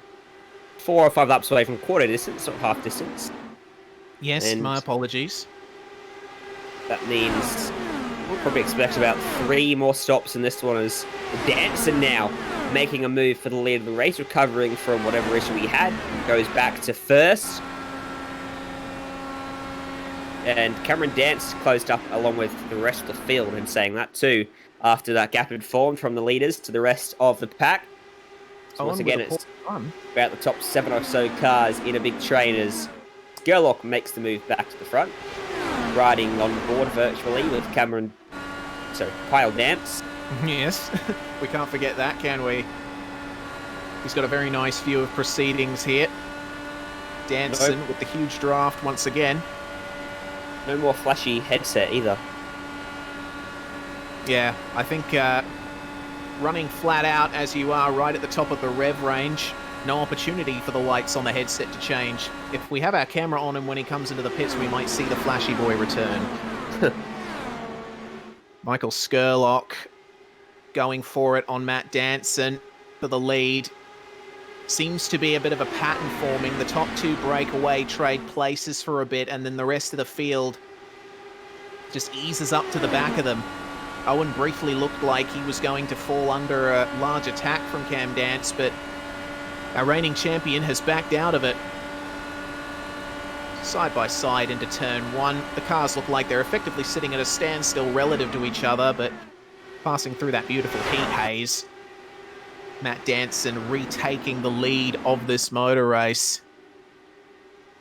When you win the Indy 500, you kiss the bricks. You can't do that in iRacing, not the same bricks. But, I mean, how hygienic can that be? Kissing the bricks after 30 cars go over it for 200 laps. Well, I guess it depends whether or not you want rubber marbles touching your lips. Other than that, the racetrack should be reasonably clean. And as we see another lead change, even in the virtual world, easy to kiss the bricks at Indy. Just position your camera in a certain place and then just stand up and give your monitor a little peck on the cheek, I guess. I heard that's what Jay does every time he turns his computer off each night. That's what I do. You don't? No. No, I go fly one of the virtual versions of Dale Jr. and Steve Myers. Oh, okay. Fair enough. You do you, mate. Well, this lead between Skurlock and Danson switching. And we are now past 1/4 race distance. I did get the figure right this time. They got a very good gap now to the rest of the field. It doesn't look like Owen is gaining on them as much as he'd really like to. Having said that, Dance is comfortable sitting behind. Is Will Leslie, though, moving through to the inside. He's going to try a move on Dance into turn 3. Dance lifting off there on the entry to just let him go. No point in fighting it too hard this early on. And Norton and Mole side by side as well through the final turn. Mole had an excellent... Whoa! Okay! There's that's one way to enter the pits for Thomas O'Leary. Definitely not the way he would have wanted. Looks like a little bit of oversteer maybe on corner exit. For some reason, smashing straight into the wall. That's a big shame for O'Leary. Starting in 4th place, part of the kinetic attack. First one of them to really fall. Well, the second after King. See if we can get a replay on board with him from our director, Jay. That's Cameron. We'll have a look at the run that Dance has right there. Trying his best to side-by-side it over the start-finish line, and he succeeds. So Cameron Dance now moving into 3rd place. I think we should take a look at that replay. The racing here is pretty standard for Indianapolis. I think this is going to change for the next 150 laps. I should correct myself. Will Leslie is now in 3rd and jetting by Michael Skurlock to take 2nd. Modem simulation replay, though, of what happened to Thomas O'Leary. It was an interesting one. Coming out of the final turn. We'll have to wait and see if there's a bit of oversteer here. Whoa. That's very odd. Maybe some sort of hardware failure or just didn't pick up on the spin. It's one of those things where the car very slowly spins out on you. Either that or he just forgot to stop turning, and yeah. Maybe one of those black screen issues for him. Yeah, It maybe. just kept turning, didn't it? Yeah, seems like it. Big shame there for Thomas O'Leary, but while we were looking at that replay, Michael Skurlock has come down onto the pits. So, green flag running there, and having run at the front for so long, looks like everyone else coming in for green flag stops as well. In comes Matt Danson and Chris Owen. The rest of the field stays out. We'll be keeping an eye on these pit stop times, because they are especially important under green flag conditions. You do stand to lose a lot.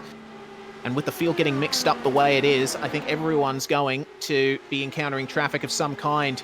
Will Leslie has moved himself into the lead of the race in the meantime, with Cameron Dance running in 2nd. Now, are these guys going to dive for the pits?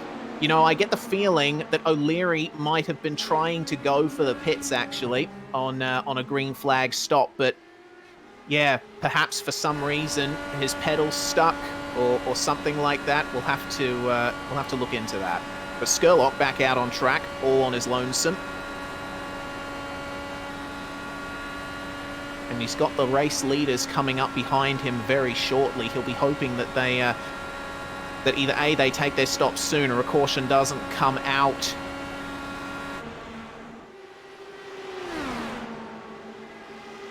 Of course, these are radically different aero packages to what they run on the road courses and the short tracks as well, isn't it? That rear wing he saw from that shot, incredibly small as 5 cars dive down a pit road, all in unison, cleaning up the yellow cone for good measure. 3 more joined behind, 5 more joined behind. So this is the critical lap, apparently. Yeah, looks like it on lap 56 of 200. Vast majority of our field in the pits. Johnny Bell and Shannon Hind, the last 2 cars to enter the pit lane. Owen and Danson, meanwhile, side by side. These guys having just come out of the pits, and Skurlock being the first of these guys to take his stop. Obviously, way behind Danson and Owen with an undercut over him. But if they keep battling like this and Skurlock is strong in a straight line, he could certainly draft up to the back of them shortly. Well, Dance is going up to speed. Skurlock's up to speed. He's doing 355 kilometers an hour, but he's only just coming through turn 2 now as Dance comes on to that back straight. He's got Danson behind him, so Skurlock's lost quite a bit out of all this, hasn't he? Yeah, What he has. interesting to compare their pit stop times. Yeah, well, having a look at these pit stop times, only a 10th difference between Cam Dance and Christopher Norton, who was the car behind, and Norton actually going for the pits there.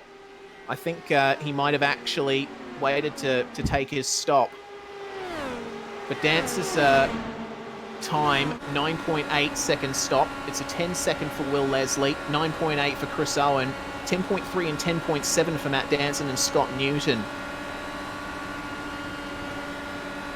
Looks like Skurlock, lost his time in the transit of the pit lane. Yeah, that's interesting.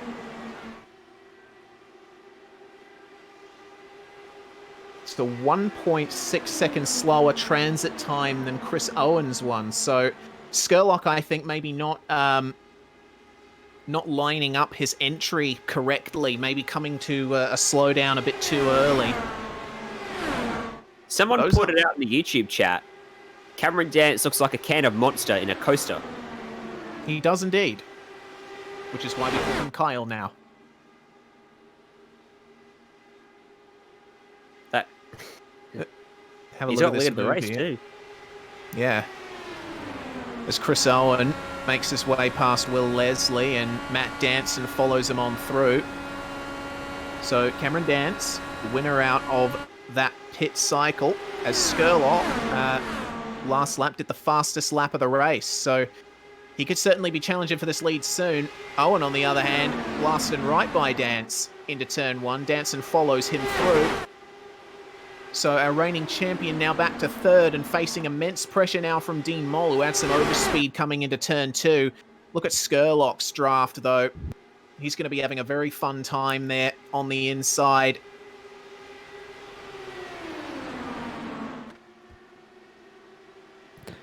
Skurlock picking up a spot now as he goes by Dean Moll. Up into 4th place for him. And you're going to immediately try to dive down and take 3rd place away from Dance and 2nd place away from Danson. Well done there. Put himself right into the gap on the entry to turn 1, and now he's going to challenge down the straight for the lead here. My goodness, Michael Skurlock, it seems, a big fan of just running flat out the whole time in the draft. He takes the lead once again from Chris Owen. Very impressive run from Skurlock considering his start down at the back of the grid. Obviously setting up his car to make very good use of the draft. Owen's going to trade it right back, but now Skurlock might use this as a chance to start trading with Owen and try and break away from Danson. They know that he is quicker through the corners.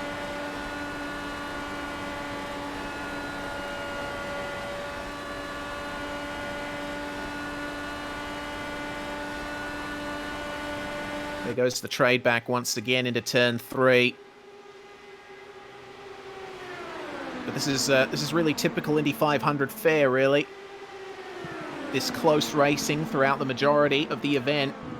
It's in those final 30 laps that we're going to see some really big changes being made. And these guys are all learning for those final 30 laps too, aren't they? Learning how far back they can come from on the final lap to slingshot into the lead of the race. Of course, everyone's going to fight a whole lot harder towards the end, but it's still very good knowledge to have in the back of your mind. Exactly right. Daniel Stevens making his way back into the top 10. He's got an excellent view of this battle between Scott Newton and... sorry, my apologies. Dwayne Burns and Mirko Dortanak are the drivers there in front of him, and Stevens. That's a very difficult spot to be in. The short chute between the turns here at Indianapolis. If you do get up onto the inside of a car, you don't have much of a chance to take advantage of it. There goes Burns in the draft of Dortanak. Dortanak, of course, making his way back up into the top 10 as well after his pit cycle. There's some very good running from a lot of people here in the field. Remember, Dortanak started on the final row alongside Michael Skurlock, so with the pace that he is showing at the moment, definitely feeling optimistic for him. Stevens losing a little bit of ground there behind the recovering lapped car of Thomas O'Leary. O'Leary obviously won't be too happy with how things have gone for him here. He's not going to go for the draft here, but Daniel Stevens is. Into turn 1 he goes. Slides his way on through into 9th. So Stevens continues making progress back up to his 6th place starting spot.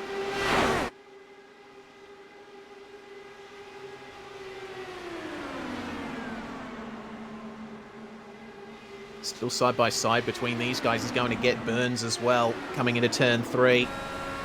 And Stevens there, looking very focused, very calm. He's in full race mode at the moment. But facing another attack from Dwayne Burns here, big draft. These guys don't have anyone in front of them until Will Leslie, who's just coming through turn 2 now. So all they've got for company at the moment, Ryan, is each other. Yep. That's all I need right now, though. 135 laps still to go. Just try and put themselves in a good rhythm, in a good spot to be there at the end of the race when it really matters. Putting themselves into a good strategy, saving fuel where they can. Yeah, saving fuel is going to play a big factor into how this event ends. Those drivers up at the front of these trains using the most fuel. Shane Bowen, Burns' teammate, looks like closing in on Daniel Stevens here, so could be a two-pronged attack here from the Avatar Auto Racing boys. But Stevens is having none of it, taking his car back past Burns, coming into turn 3. Looking to me like the battle for the lead not having changed very much, so this battle, one of the closest on track, and these guys going to be in a good position when a caution comes out. They may be very far back at the moment, but a caution will afford them the opportunity to close that gap entirely to the front. And if they've been shrewd with their fuel saving, they'll be able to gain. Yeah, certainly will. Look here, Chris Owen looking to make a move, and Cameron Dance for P4 further up the order. Yeah, further up. Able to pull it off. Yeah, not quite.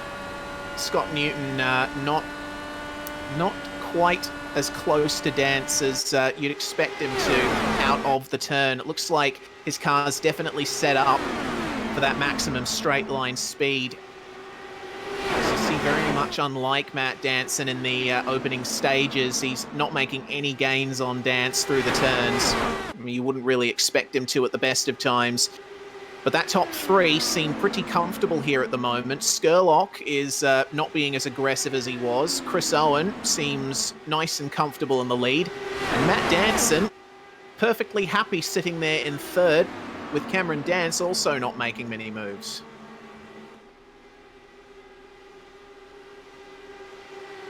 Meanwhile, for that battle for 8th place, Bowen and Burns have both passed Stevens now.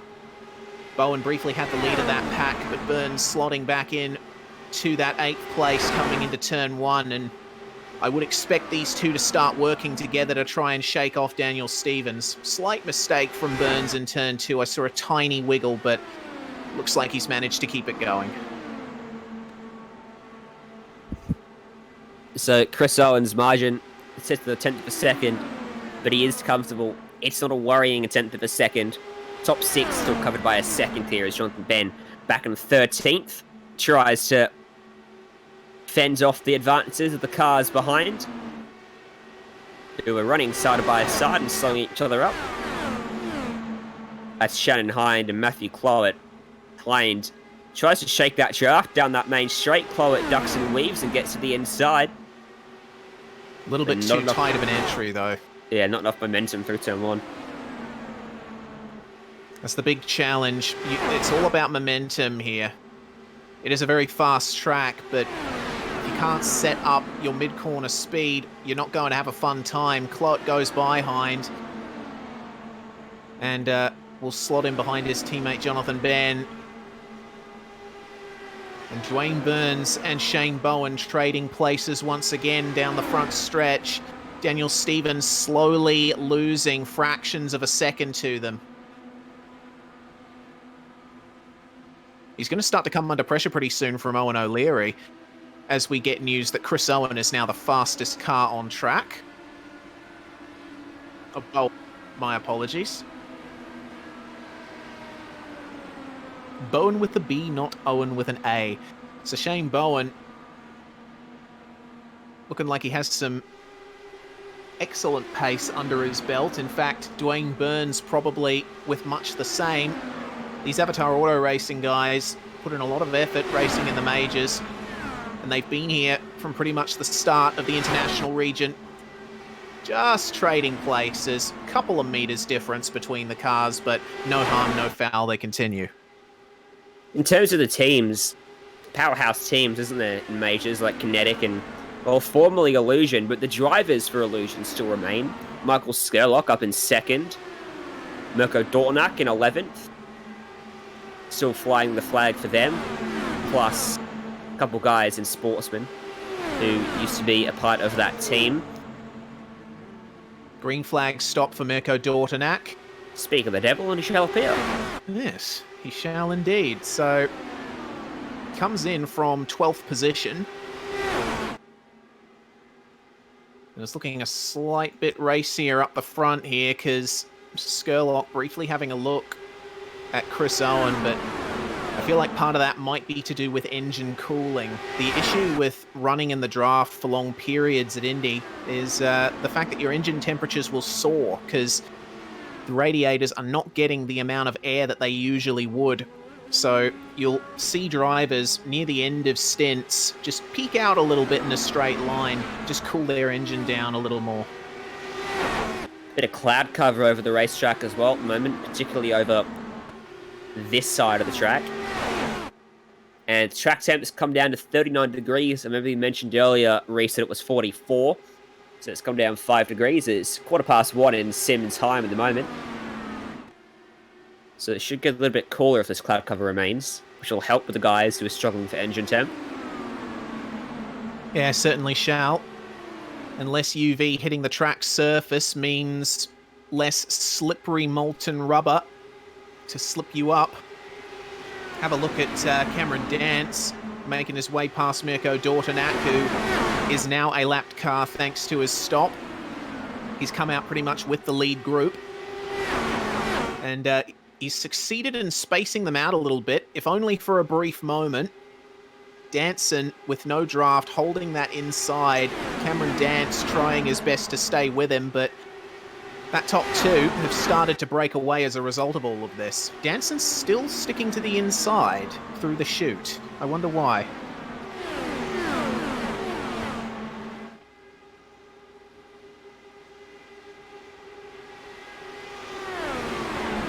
It looks to me like, ooh, that's a slight issue there for Danson. Running wide in turn 1, briefly giving the opportunity to Cameron Dance, but he's not taken advantage of it for the time being, as now we see Dean Mole and Scott Newton almost getting side by side into turn 3. You can tell that Mole and Leslie, the Kinetic duo, looking very racy now versus Newton. And Newton himself, having started in 7th, making his way up into 5th. It's been an alright run from him so far, but These Kinetic guys both started in front of him. They were the front row, effectively. Best way to describe this race at the moment is it's a high-speed, high-stakes game of chess, isn't it? Yeah. Exactly right. It's very cerebral, this kind of oval racing. You're always thinking about, what are the numbers? What are my fuel numbers like? I've got to keep an eye on my engine temperature. Do I have a run on this guy out of this turn? Will I be able to keep it? Is it worth that attack? Everything that goes through a driver's head during a race like this, and I know we've done a few. Something with Bowen? Looks like he's nearly caught the lead pack here as a result, and oh, bit of a check-up. Scott Newton almost getting rear-ended by Will Leslie into turn 1.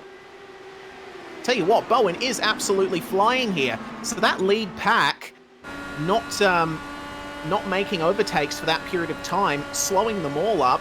It looks like the trading of places between Shane Bowen and Dwayne Burns has definitely helped them. Shane Bowen now onto the back of Mirko Dordonak. It's a free draft for him.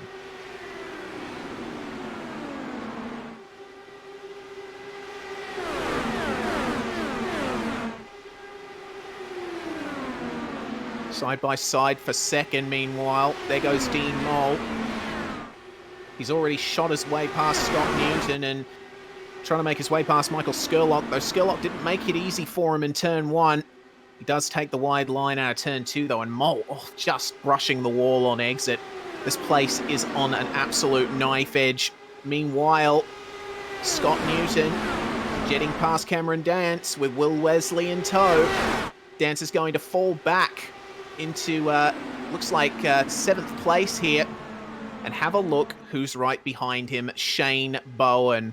Tell you what, the Avatar Auto Racing guys will be very happy with themselves here. They've played the racecraft card very well, now with the lead pack.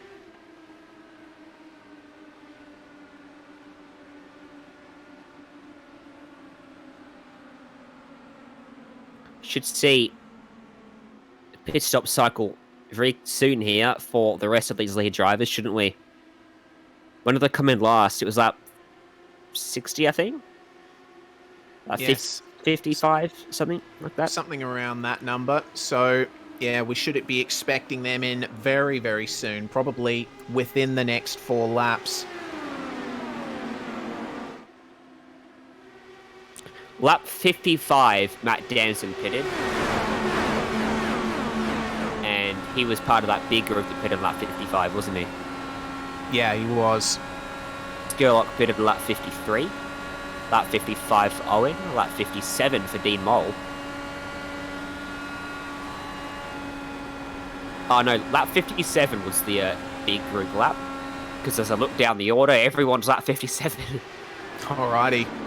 Well, either way, we're going to expect the majority of these guys in the pits very soon, but none of them are making moves for it right now. Oh, have a look at Will Leslie. Darts to the inside and shoots his way past Matt Danson into turn 1. Definitely challenging now for this lead. The Kinetic cars have come back into their own. Dean Moll jetting away in the lead. He's got an excellent gap here. Michael Skurlock coming under the attack from Will Leslie. These cars have got a massive turn of pace right at the end of this stint.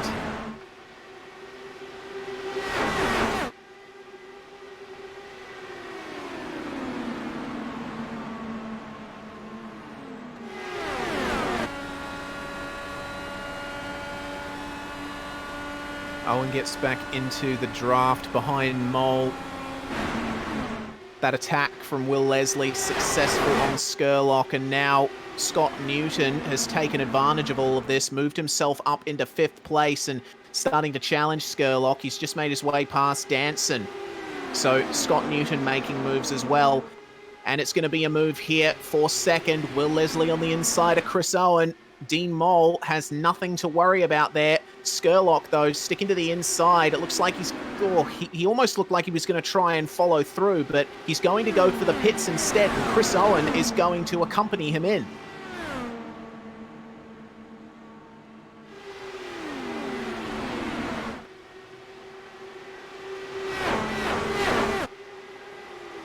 I'd mute my mic, it might help.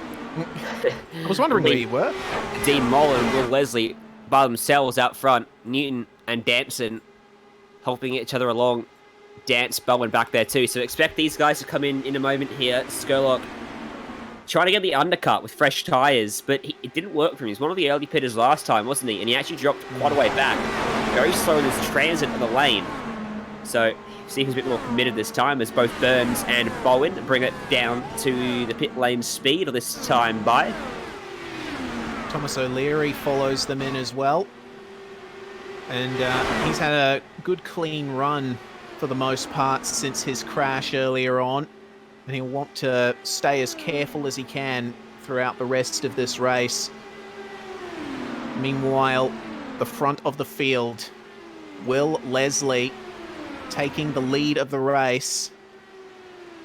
And you can see the visual gap because Michael Skurlock is just ahead of them in the red car there.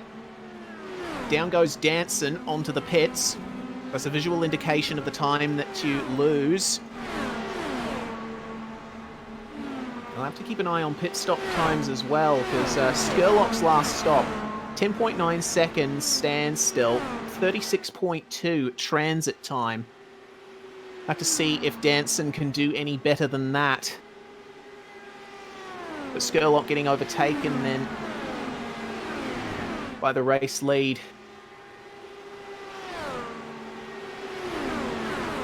These guys have to come in shortly, surely. Now they're going to stay out for one more lap here. Got a car coming into the pits though. A couple of cars coming in.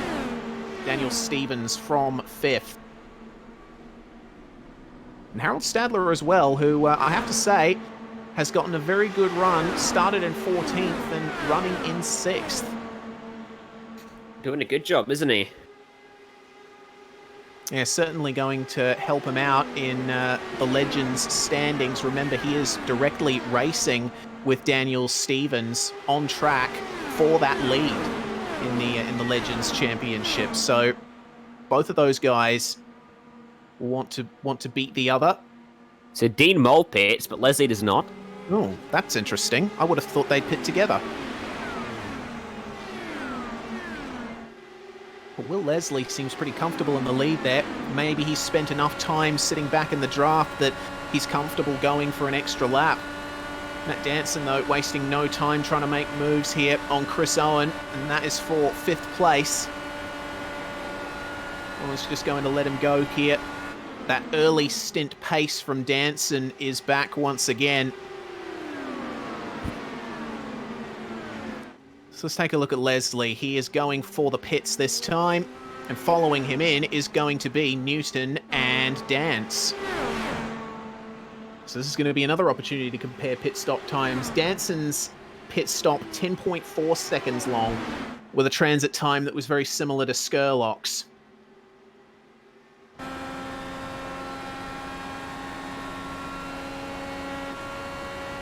Dean Mole comes back out of the pits there into 4th place and got a big pack of cars closing in on him. Matt Danson and Chris Owen, that 5th and 6th battle. And of course they've also got Bowen, Burns, O'Leary, Skurlock and Stevens, the entirety of the top 10 right behind them.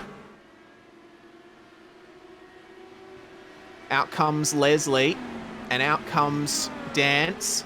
Dance actually got an enormous jump on those guys. You see how far ahead he is? Yeah, he has gapped him by a big margin, hasn't he? He's done a fantastic job. 34.5 second transit time. That's like a second faster than anyone else. So Cameron Dance doing a very good job on pit lane that time round. Side by side though. Danson flitting to the inside as he has. Past Newton, past Mole, and Chris Owen taking advantage of it as well to slot back into the lead. So the top 2 at least, back to what they were some laps ago. Leslie with not the greatest line through turn 2, almost giving the opportunity to Newton as Bowen is now side by side with Mole for 6th place. Skurlock making his way past Burns. So this latter half of the top 10 really shuffling at the moment. Mole with a better line on the outside. Bowen's going to have to stick behind him through the corners. Let's see how aggressive Skurlock is through here. Both of these guys getting some version of draft from Dean Mole as the lead changes again. Through goes Matt Danson on Chris Owen. And remember, Cameron Dance, I should correct myself, is actually the driver in the lead. I'm so sorry. Easy to forget about Kyle Dance, isn't it? Yeah, a little bit. But he's enjoying a huge lead at the moment, thanks to that great transit time. And Owen and Danson will trade places again for second. Tell you what, Newton is looking pretty good at the moment. He's almost broken away from the pack behind and is starting to get up to the back of these guys. If they continue running side by side, he's got a great advantage, but Owen going to slot back in.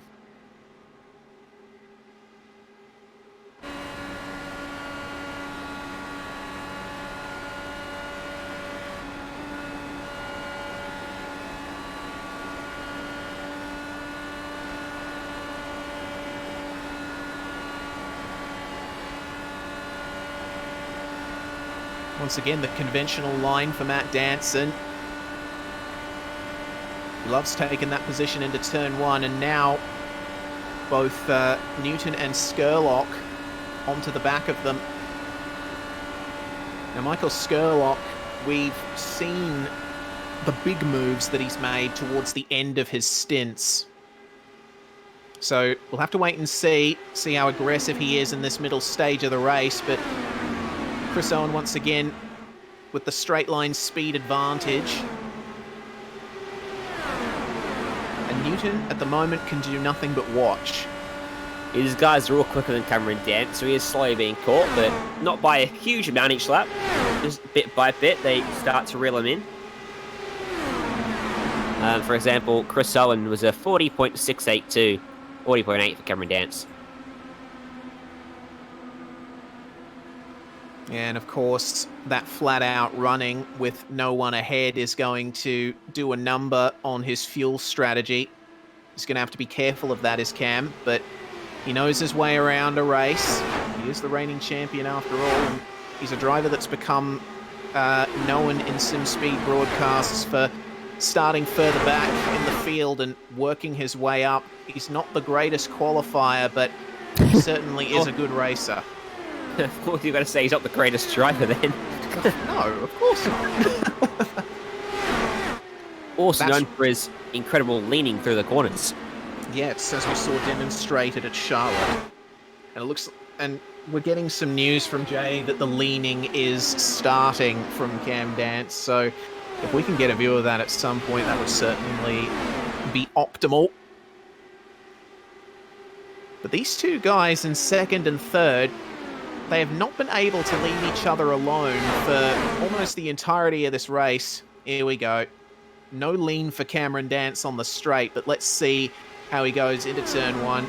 Oh, not quite as extreme as what we saw at Charlotte, but then Indianapolis isn't as harshly banked. And there's four corners, four distinct corners, sort of spread it out over the distance of the lap. Yeah, of course, if you lean 90 degrees in one corner, you can't move your neck in the next, can you? That's the way it works.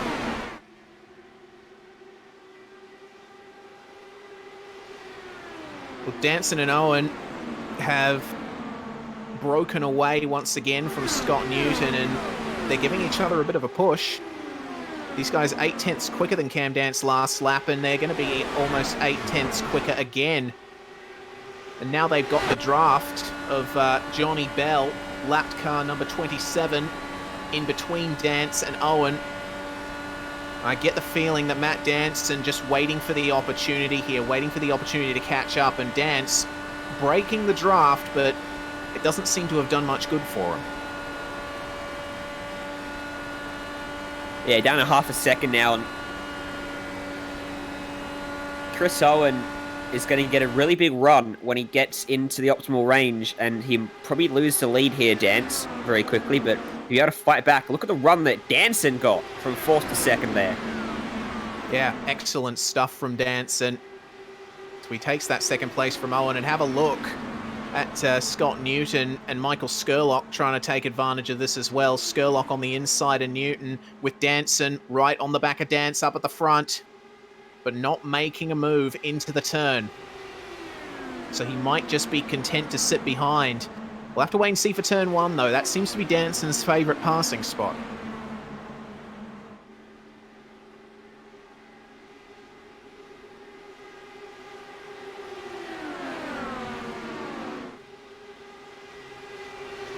The top 5 are all together now. Just about. Danson, followed by Owen, Newton and Skurlock. All these guys now running within a couple of tenths of each other. Why doesn't Danson start switching with Dance, I wonder? He's just content to stay behind for now, which is somewhat giving the advantage to Owen behind. Perhaps saving fuel. But we will have to wait and see as they cross the line. We are now at half race distance. There goes Scott Newton into 3rd, passing by Owen. It has been a strong run from Newton, but I have to say, considering Danson's circumstances, that he's had to run a qualifying setup in this race, the fact that he started in 20th and is now challenging for the race lead is pretty special.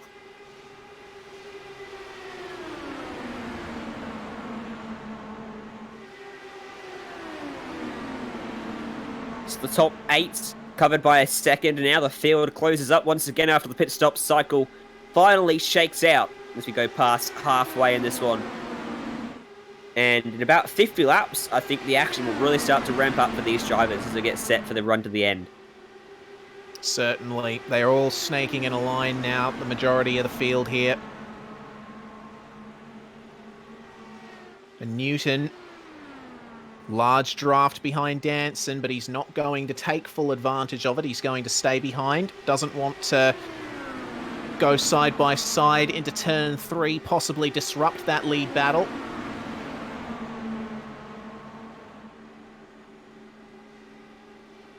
Skurlock as well, starting to pressure Owen. And all the way at the back of this train, Thomas O'Leary drafting right up to the back of Stevens, Burns and Bowen.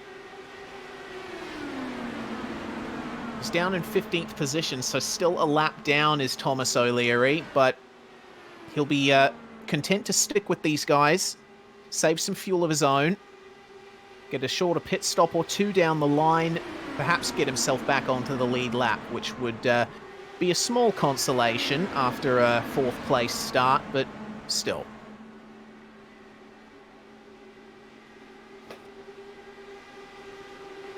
Look at that, Danson is very happy to just sit in and wait, isn't he? He's not want to go by, he's saving fuel. And Dance is using a lot of fuel. Very much so. Flat out the whole way with no draft. But I feel like Cam might be a little bit frustrated looking in his mirrors and seeing Danson not go for the move. Here comes Skurlock, though, on Owen. Oh no, just washing up the track slightly. They made side-by-side contact. It looks like Skurlock's managed to get by, and it's no harm, no foul once again, but I think Chris Owen will be a little rattled there.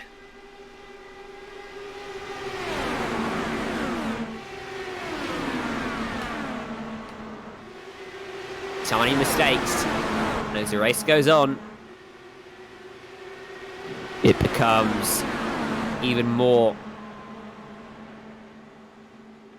critical to keep your car clean, because you get a lot less time to try and bounce back, don't you? But yeah, well, that's a bounce back from Michael Skurlock, isn't it? Just taking the lead of the race. Huge draft behind those guys, and he immediately takes it. Matt Danson still continues the trend of sitting behind. We briefly saw Mirko Dortanak in the pits taking his stop. We're going to go to a modem simulation replay here. See how that all turned out for Michael Skurlock.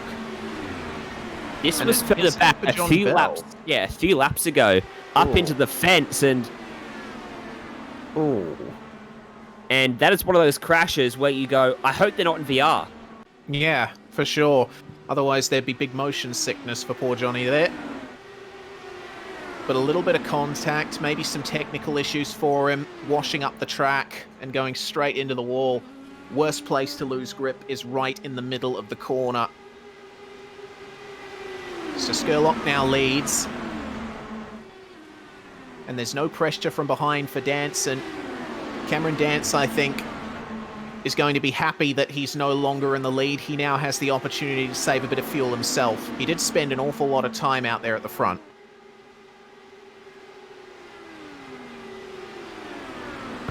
So, for these guys, I'm trying to work backwards now how many stops I'll have left. So, pit on lap 85 after pitting on lap 57. So, about 30 laps, 32 laps, right, for a window.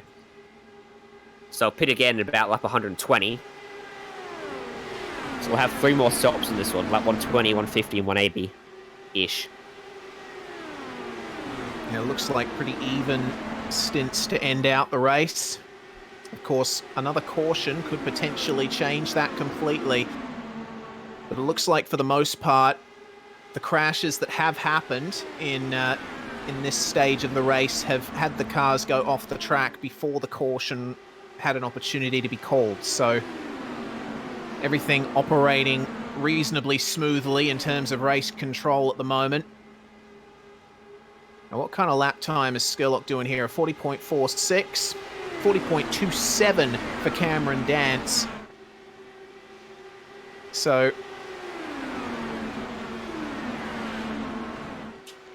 small gap in terms of lap time. But here we go. A bit of a draft for Skurlock, because Mirko Dordonak will have to yield to these guys.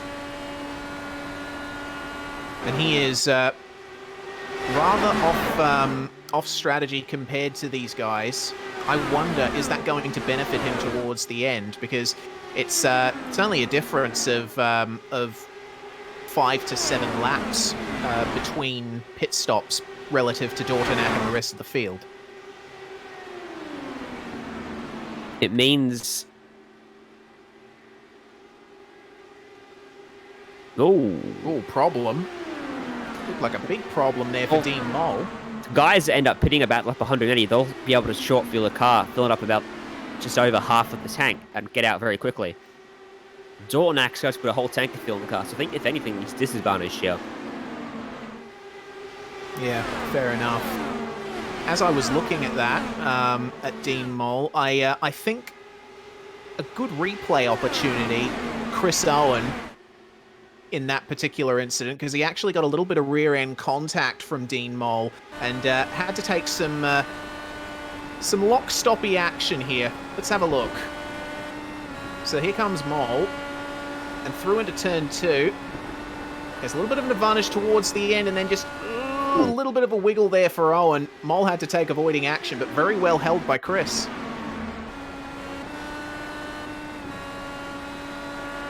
Kind of surprising it was Mole that spun and not Owen.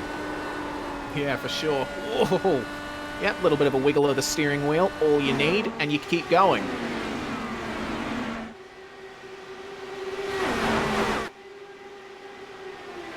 So still no changes here for Matt Danson. He's well and truly in think of the finish mode. Skurlock, meanwhile, I think very much enjoying the draft that Mirko Dordonak is providing. He's travelling at such a pace that he's able to keep some good pace, but still be able to save a bit of fuel behind that draft and keep the gap to Dordonak up ahead.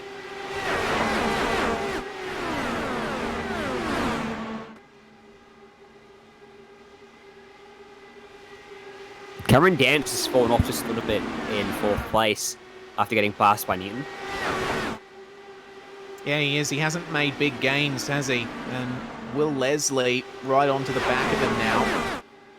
Seems like Newton he has a good draft there behind Danson, but he's just taking it a little easy at this time. We're not seeing the same kind of enormous overspeeds that we were seeing more towards the start. Everyone's in the rhythm. Everyone's trying to stay as consistent as they can for the moment.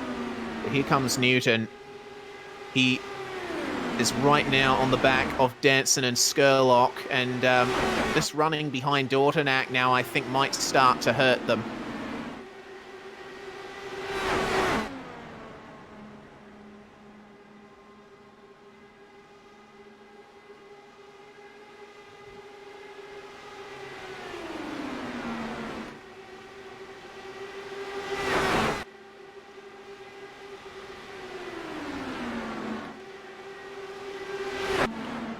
See if Sherlock pits the slap. He doesn't. Here comes Newton. He passes Danson. And Matt lifts off to let him through. Bit deep there for Scott Newton, but he manages to recover it. And now we might expect Skurlock to come in this time by. Newton's seeming content to stay behind for now. I think he might know of Skurlock's strategy insofar. And there goes Skurlock, nice and low, into the lane once again. Getting followed in by the Avatar boys, Dwayne Burns and Shane Bowen. Good decision, I think, by them to pit here, because it means that that they'll have a bit of a yardstick in terms of Skurlock.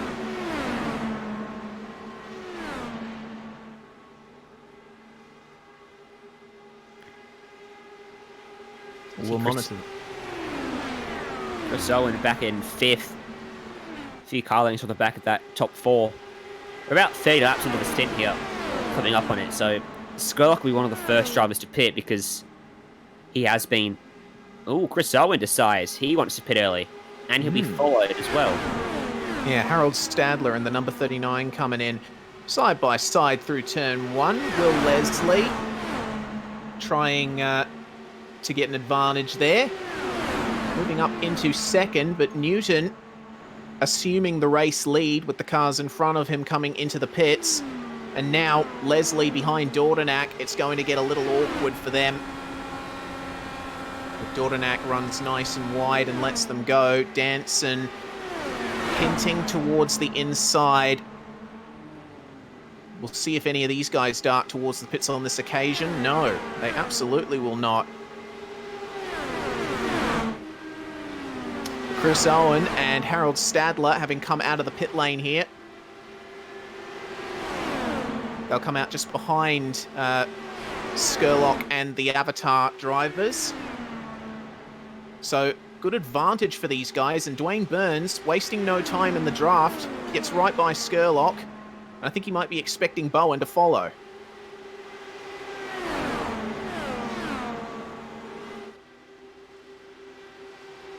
Yeah, here comes Dwayne. No, he tricked us. Thought he was coming. He is trying to defend, but it's not going to work. Matt Danson does pit, though, behind them. Okay, so it looks like just about everyone in the top 5 having a different interpretation of how this race is going to pan out. Newton running long, Leslie and Mole running long, and should point out that Leslie and Mole hold the least pit stops in the field at 3 each. So they have not, they've skipped a caution pit somewhere around there.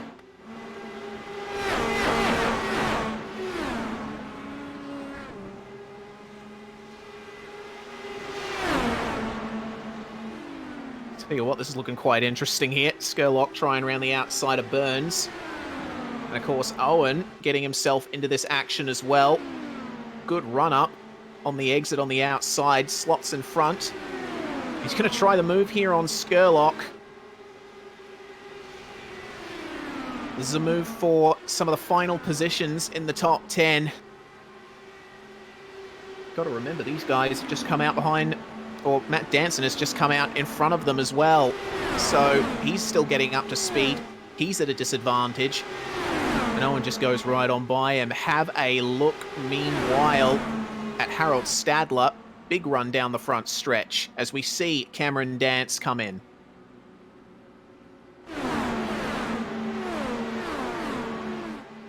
Stevens is going to follow him in.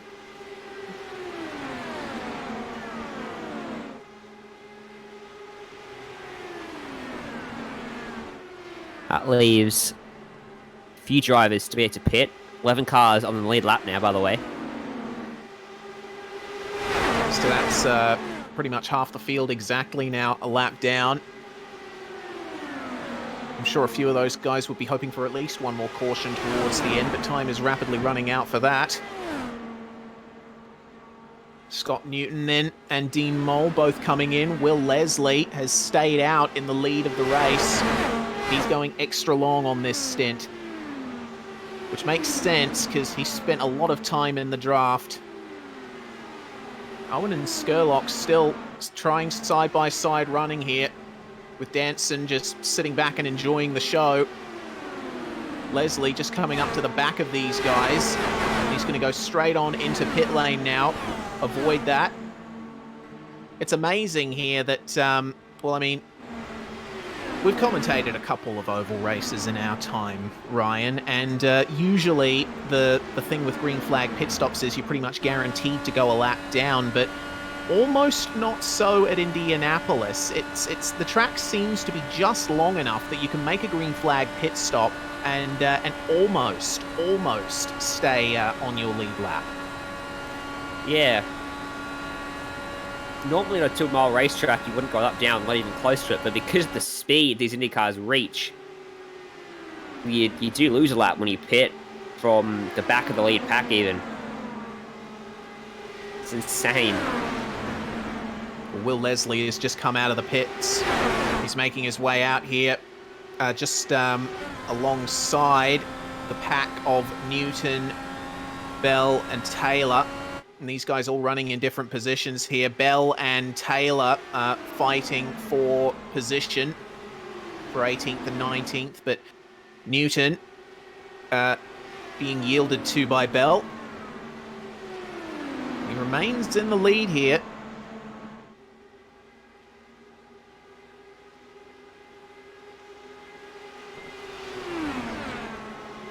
So Will Leslie has ended up not losing much out of that. He's still in second, but have a look at the speed of Skurlock. My goodness. Did Leslie make a mistake? Oh, look at that, all the way down low for Danson. Oh. He had 2 tyres down on the apron for a second there. Some of the runs these guys generate in the slipstream is massive, and you'll see it more and more as we get towards the end of this race, and no one wants to lift off. It was very odd for Will Leslie because that pack caught him incredibly quickly. Obviously, still getting up to speed on his outlap, but I wasn't quite prepared for that kind of speed difference. But our top 4 well and truly locked together here. Or the last 4 positions in the top 5, rather. Scott Newton holding a lead of 2 seconds at the line.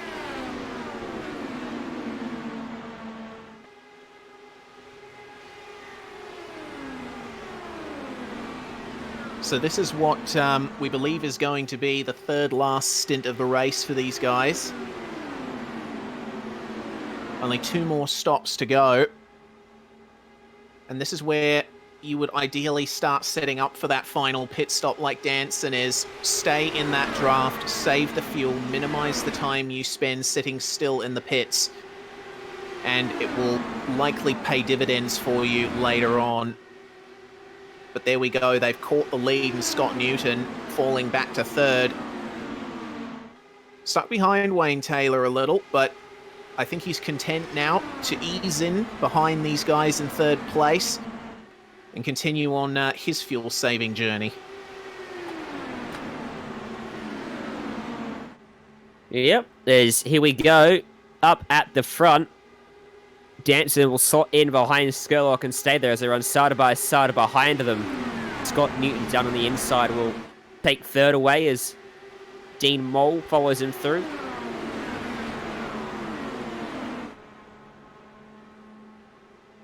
And they've got a nice gap there back to Owen and Stevens and Leslie. They're driving along with Wayne Taylor at the moment. There goes Owen. Daniel Stevens, he is now finally back into his starting position, but seems like that is under threat now from Will Leslie, because with barely any semblance of a draft in front of Daniel, not a very easy time he's having. No.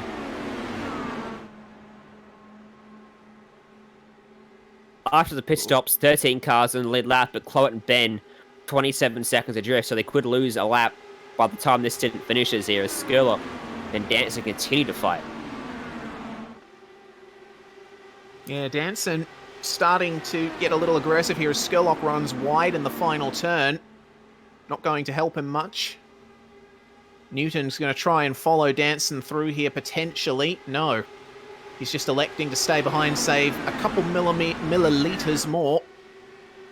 And Danson retakes the lead of the race.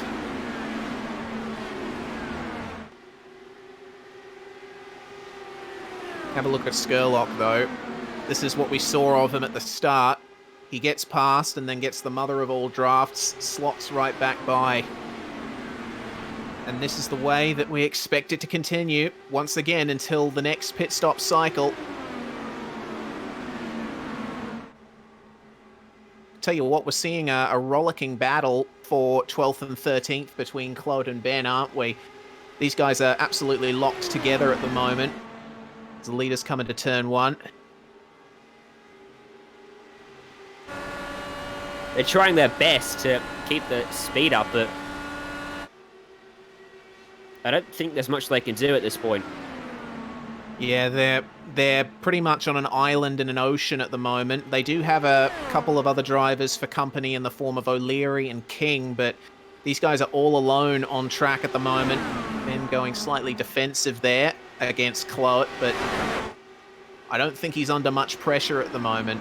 He did make the move on the last lap to take that 12th place. And as I say that, here comes Cloak to take the position back once again.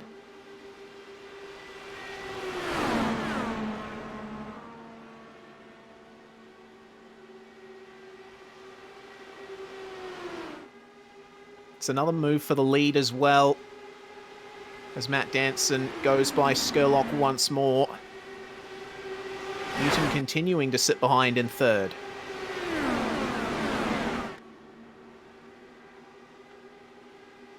So the lead swapping saga continues ad infinitum.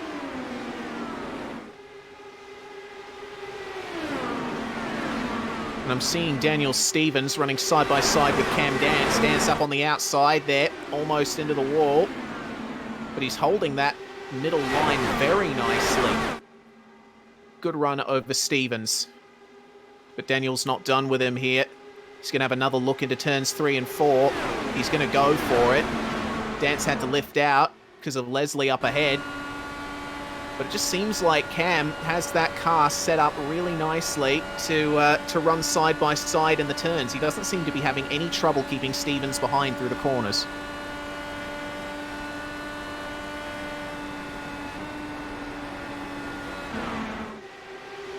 Generally, if you're going to be defending someone off, you either are going to be aggressively defending the inside line, or that chasing car is lifting off. Because it's just so easy to get that slipstream, isn't it, in the slingshot? As you see there from Danson at the front. Straight through to lead the race, something Skurlock can do. It's that final stint where the leader's going to be driving it down the left-hand side of the racetrack to force everyone else to try and go the long way around.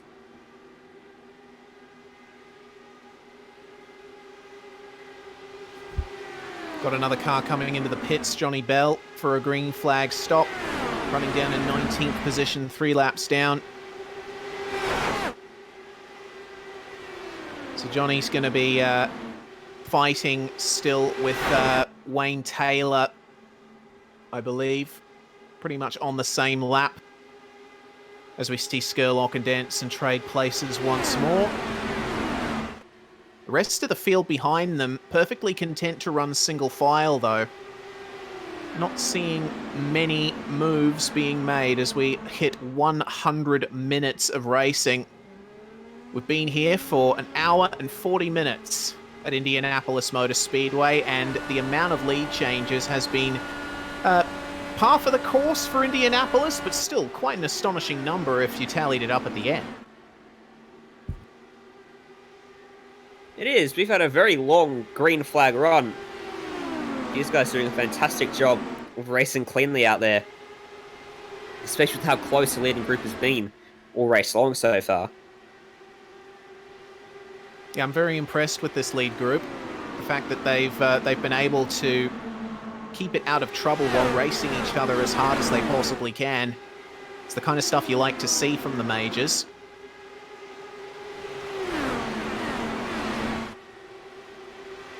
And get this, we've just gone green for 112 laps in a row, which I certainly wasn't expecting coming into this.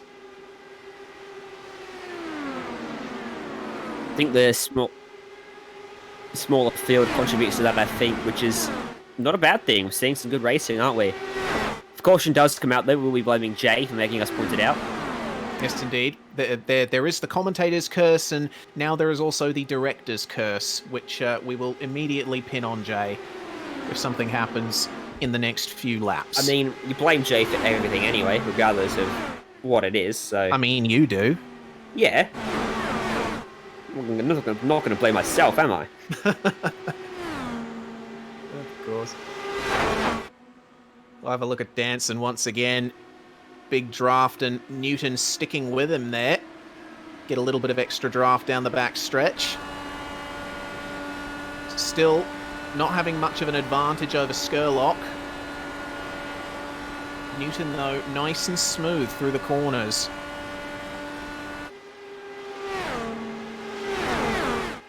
So the next car up ahead of these guys is once again Mirko Dortonak, and they've got a sizable gap up to him. They're in 15th place. And Dortonak is already a lap down, so these guys pass him, he will go 2 laps down.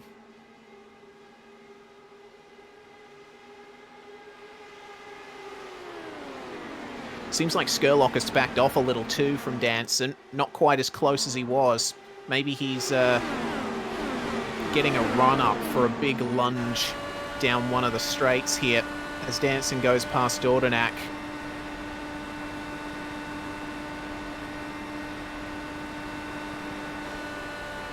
With Cam Dance on the chase for the top 6. Briefly holding the lead of the race early on was Cam. And definitely one of the guys in contention for the win here. I reckon just about anyone in the top 10 at the moment could potentially take this victory. It's been incredibly close all race long. And with the amount of strategy variations we've seen... So... Did Cam just take a glove off? What is he doing? Oh, he's still... Oh! Doing an adjustment. What is he adjusting? He is adjusting his wedge, I think. His weight packer, that's right. So, the weight packer allowing... just changing the car's behavior in the turns. Moves the car's weight a little bit more to the left or the right, depending on what you want. And back on goes the glove down the straight. Easy as you like.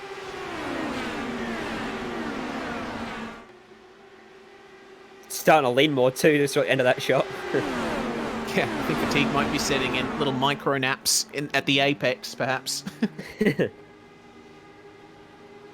Here we go. Top 3 well and truly together, and have a look at Dean Mole. He is now on the attack versus these guys. We see Wayne Taylor come out of the pits just alongside them. Now the top 4 have closed right back up. And here comes Matt Danson again to try and take the lead. Newton committing more and more to the draft as time goes on. Within a car length now of Michael Skurlock, just about.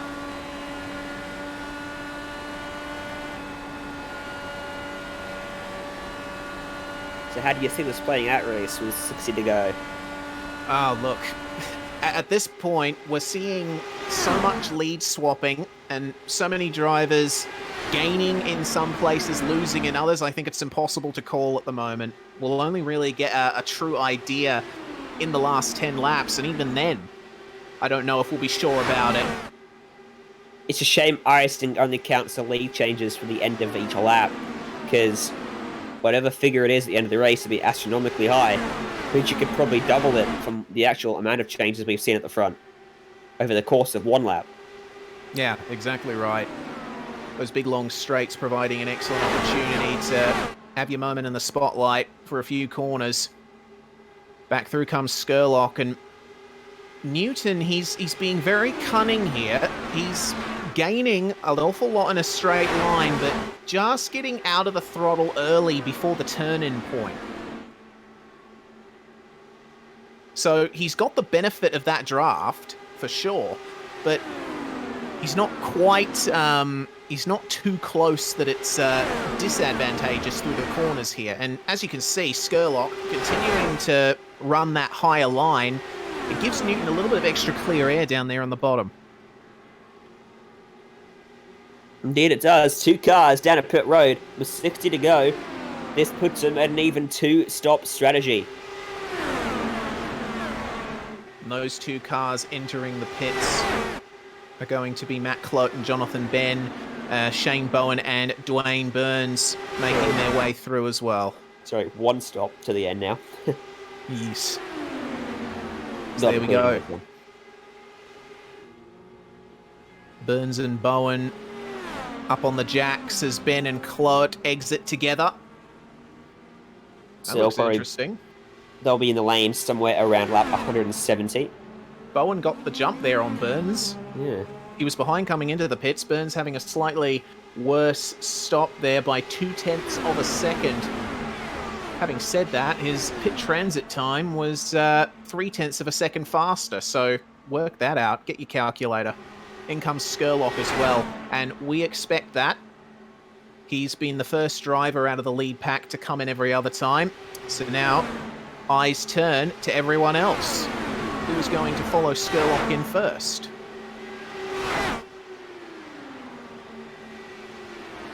Newton. Not this time. It's not. Maybe next time. Yeah, Newton's definitely playing a waiting game here. He's had plenty of opportunities over this stint to make a move, but he hasn't gone for it. Saving some fuel back there too. It was a good transit time and stop time for Michael Skurlock as well, as we see Scott Newton finally bringing it out there and going for the lead of the race versus Matt Danson. He bided his time for many laps, and now he's sealed that particular attack, at least for those couple of corners. Danson holds station behind, perfectly happy to do so, as is Mole.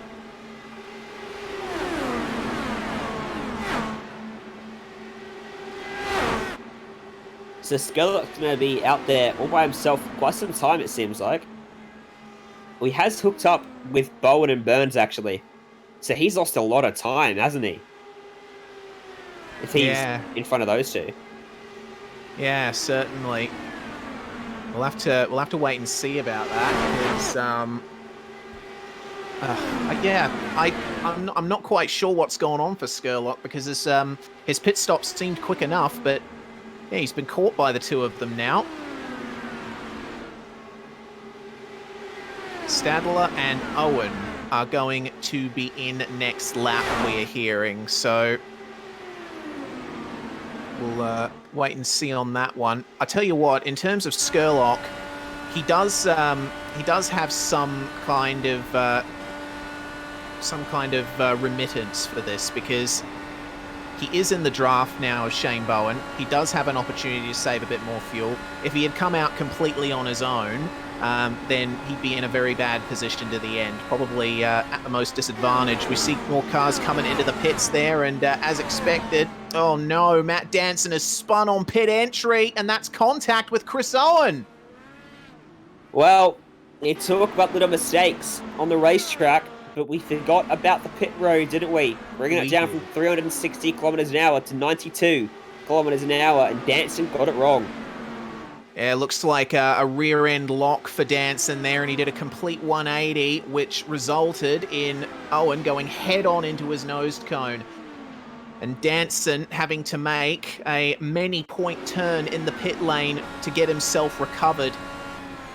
That is a huge shame for Danson, and he did that all on his own too. Here's the view from Chris Owen. Boop. There we go. Fortunately, both of them will still have their spare car, and that was quite the adventurous entry for the car behind. So they'll both take a fast repair, and they'll need a safety car to bring them back up to the lead pack now.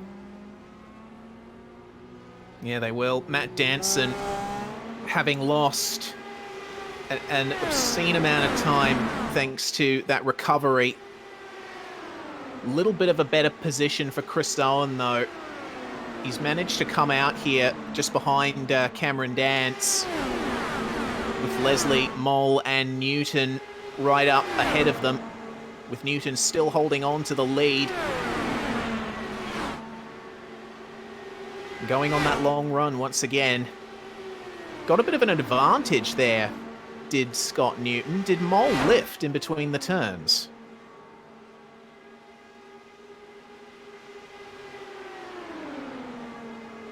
Either way, doesn't mean much for him now because he's got a huge draft down the straight.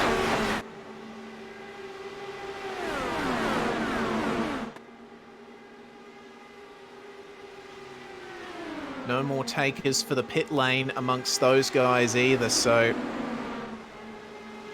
a little bit more of a waiting game to play.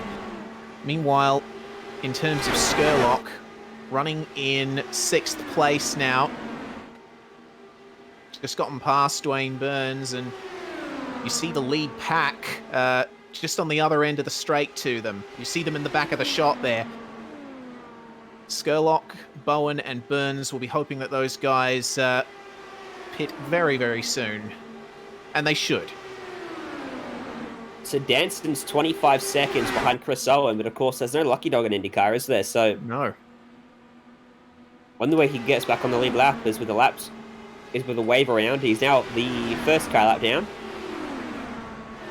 So is Harold Stud and Chris Owen. This is just timing screen does some backflips. There is Chris Owen on the racetrack, though. Yes, indeed, in 9th place. And we saw Scott Newton and Daniel Stevens come onto the pit lane just a moment ago. Interesting that Stevens has decided to pit with Scott Newton. They've come out together very nicely.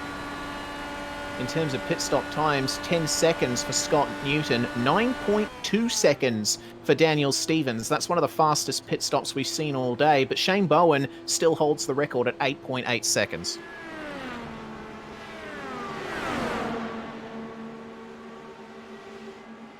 Mullen Dance as well down onto the pit lane. So these guys, Skurlock, Burns and Bowen, slowly getting released. Daniel Stevens having come out right behind them, with Newton just ahead. Cameron Dance has got a penalty. Yeah, I actually, when he came into the box, I think I saw him overshoot a little. He had to reverse slightly back into his box. He's come out okay, though. We'll see how much that has hurt him. Looks like he might be a long way behind where he needs to be, and he doesn't look very happy at all.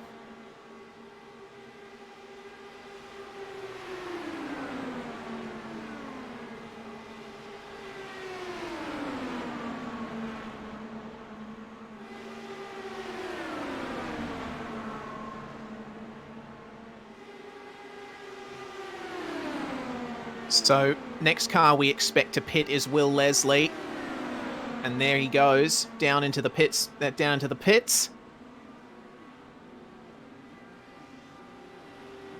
Cameron Dance, very much not happy. We're hearing from our director. Why can't we see it then? Well, he's, I think he's worked out his anger now, just putting the focus back on. Tell you what, the battle for... yeah, there we go. And it really hurts him as well because he's got no draft here. Going to be using a lot more fuel in this stint, which will hurt his final stop.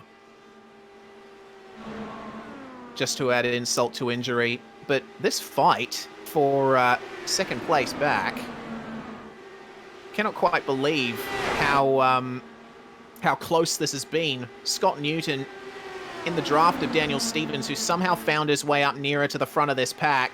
Burns and Bowen trying to make their way through around the outside. Skurlock still holding the lead of the race here.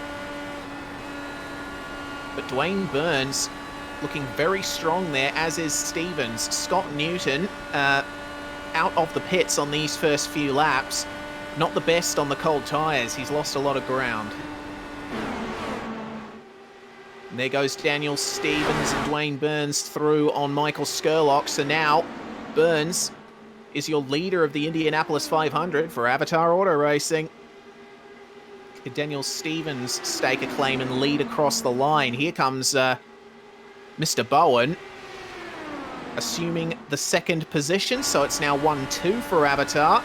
Coordinated attack from these guys. Stevens losing that momentum. He has to go wide and let Skurlock go. He's going to have to let Newton go as well, potentially, into turn 1. But he does have the draft on Skurlock here. So Newton slots right back in once again. But Bowen and Burns now trading places up at the front of this field. On board with Stevens, who sits fourth in line. And you can see there's not much room for error, is there? As Burns pulls out to the inside of Bowen at the end of the back straight.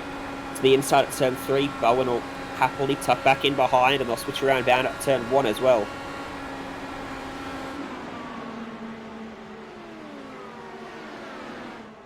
It's very close racing between these guys. We're going to see a lead swap here between the Avatar guys. Burns and Bowen will want to break away here. Tell you what, it's been a very good strategy call by these guys to make their way up to the front of the field in the way they have. Remember, Burns and Bowen started 11th and 13th respectively, so they've made this mid-race green flag run work beautifully for them.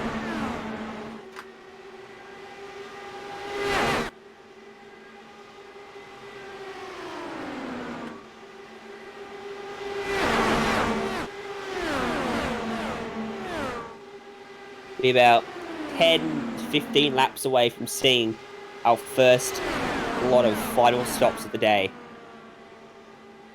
And then it will really ramp up out there. Indeed, when we cross the line next, it's going to be 40 laps to go in this race. You would expect drivers to even out the stints, but who knows? Someone might try to run a little longer and take a bit less of a fuel load at the stop. It's the thing that I love the most about oval racing. You never quite know who is going to win until the last lap, especially around places like this.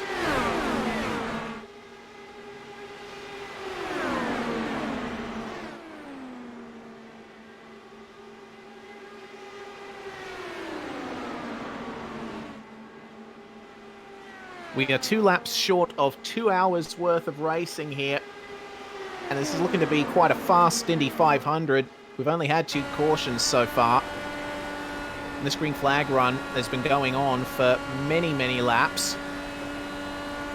It looks like Bowen and Burns starting to make this switching strat work. Skurlock is still in the draft, but he's not having an excellent opportunity to make a move for the lead here.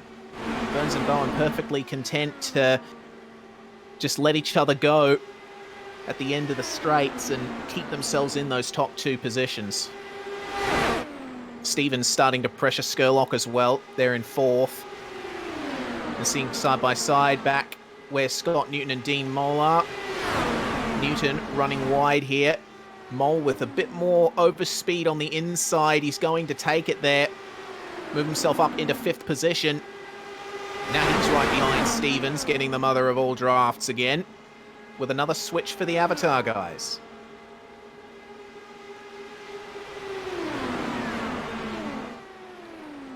You can see already, you can sense that these guys are more keen to lead the race than be in a good spot, aren't they? Yeah, exactly right.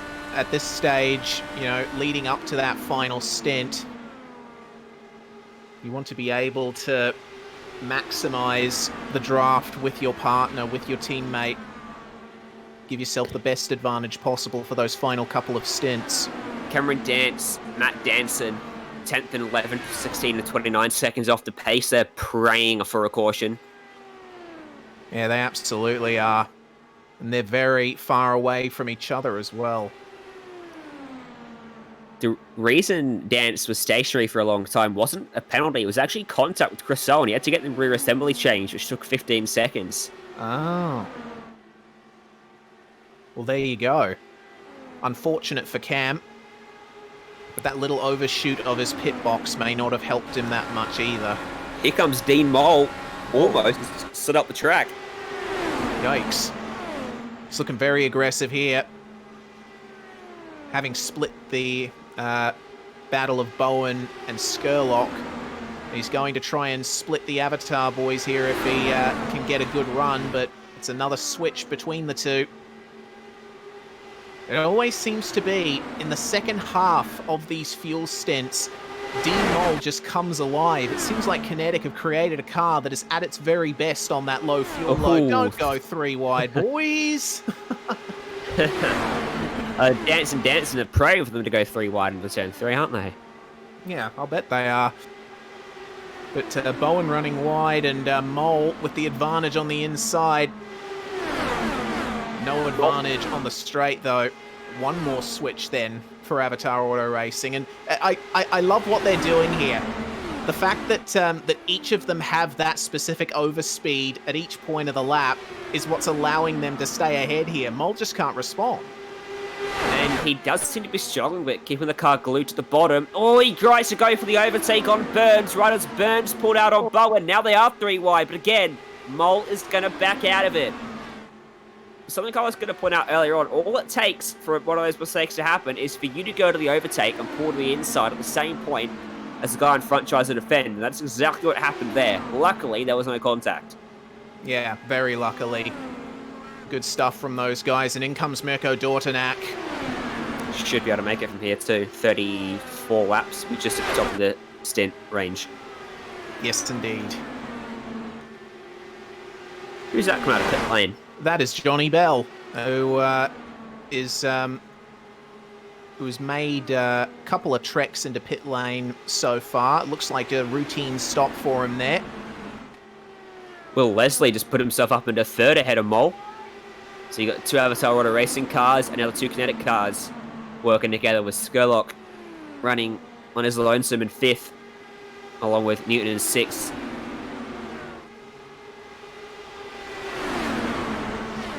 Yeah, but it seems like, for the moment, Kinetic still have no response to the Avatar switching. I mean, Will Leslie certainly has come alive in the same sense that Mole has. But Mole, after trying those couple of moves, maybe deciding that his teammate should have a go at trying to split these guys.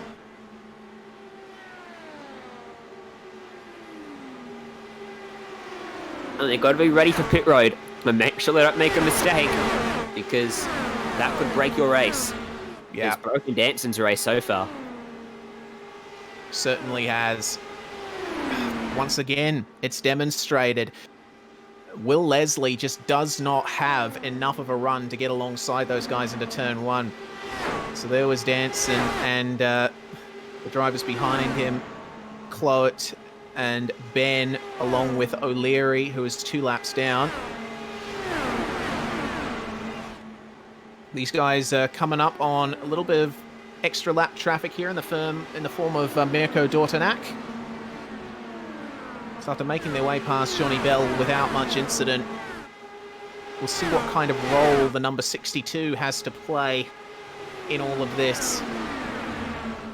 Another pit stop for someone. It looks like it's John King down there in the pit lane after having a race that he'd probably rather forget after starting up in 3rd. Having the technical issues he had certainly couple more pit stops to go and just counting the laps down for him, probably. Dornack will be desperate not to go an extra lap down here. Because he's already a lap down, this one to adrift and really out of a shot. This is going to open up the door for Dwayne Burns to take lead away from Bowen at the end of the main straight. 3 wide on entry.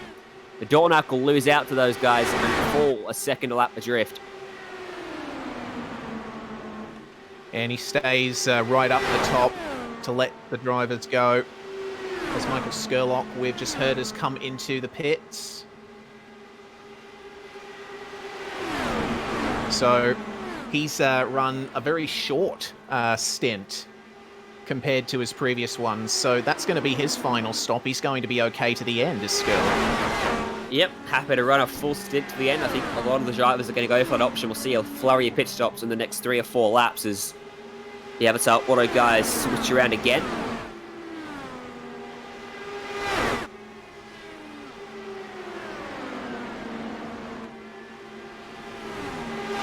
Will Leslie, it seems, he tried to hang back, but it looks like... Oh, here we go. Oh, no. A little bit of lap traffic to deal with in the form of Wayne Taylor. That's not going to give Leslie the run he needs. He's not going to be ahead of Burns at the turn-in, but he might be able to get a run into turn 4. He does indeed. And this might set him up for a run. No, Bowen is going to come into the pits, so that's interesting. The Avatar guys are not pitting together. Well, Dean Mole got to the inside of Burns. I don't think Burns could get to pit lane. No, I don't think he could. Matthew Clote and Jonathan Ben able to pit together, on the other hand. So a little bit of frustration, I think, for Dwayne Burns. He would have liked to pit with his teammate, but circumstances preventing him from doing so. We might expect him to come in at the end of this lap, or he might do a quick change on the fly and decide to stick with the kinetic guys. Nope, he hit. It played out almost like the ultimate team plan from Kinetic, didn't it? Yeah, Like yeah, pretty much. At the same time. Highly doubt it was planned, but they'll be cheering about that. Yeah, they certainly will. Out comes Shane Bowen then.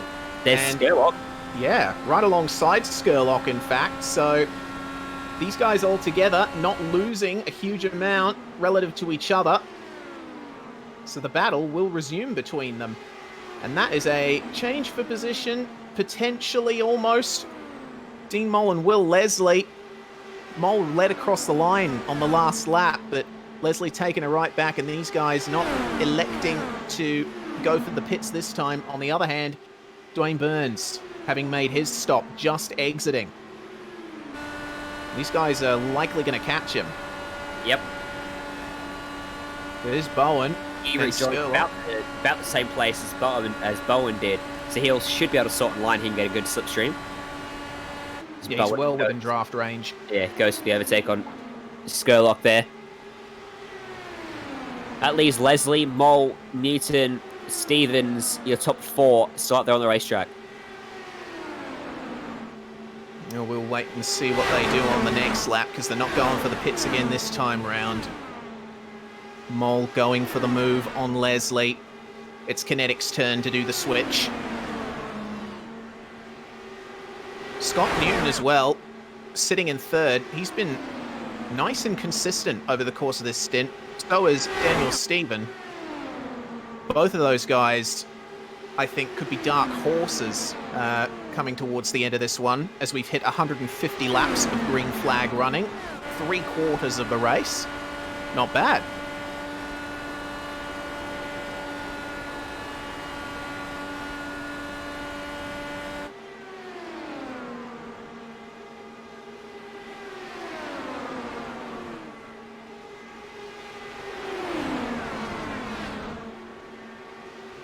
Matt Danson, I'm noticing, currently in a fight with Clote and Ben. Currently in front, but these guys have been in and around each other's wheelhouse a lot of the time. They've actually been switching a couple of times, have Danson and Clote. Still no takers onto pit lane for the time being. We'll see what happens here. Once again, they all stay out.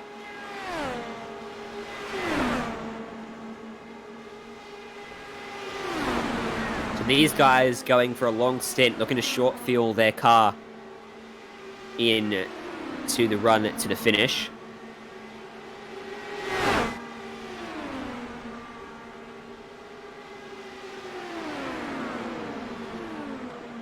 Yeah, meanwhile, I think Burns, Bowen and Skurlock banking on their tyres, being able to last the distance.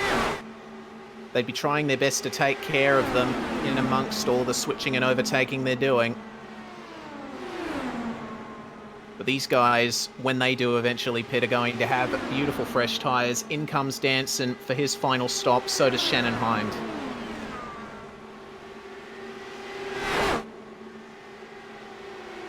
So we'll see what Matt Danson can do from here. Reasonable pit stop from him, 9.5 seconds at a standstill. Consistent with what we've seen in the past.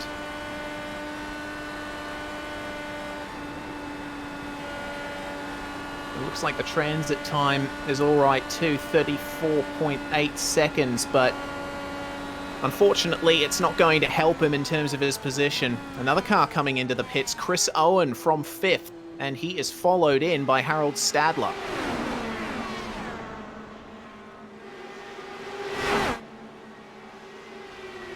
Lap times are about the same for these guys compared to Burns, Bowen and Skurlock as well, so they should all be pretty even after everyone's pitted. Shouldn't be a massive advantage to either party unless pit stops go badly for these guys. As Kinetics switch again. They're going to run this stint out as long as they possibly can. I think part of all of the running they did back in the pack was helping them to prime themselves for a long penultimate stint here.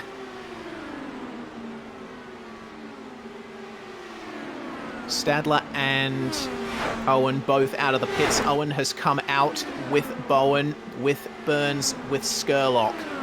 So all those guys battling as they come into turn 3, ahead of our lead pack. Remember, that's the visual difference between a driver that has taken their stop and a driver that has not. The Kinetic guys stay out once again.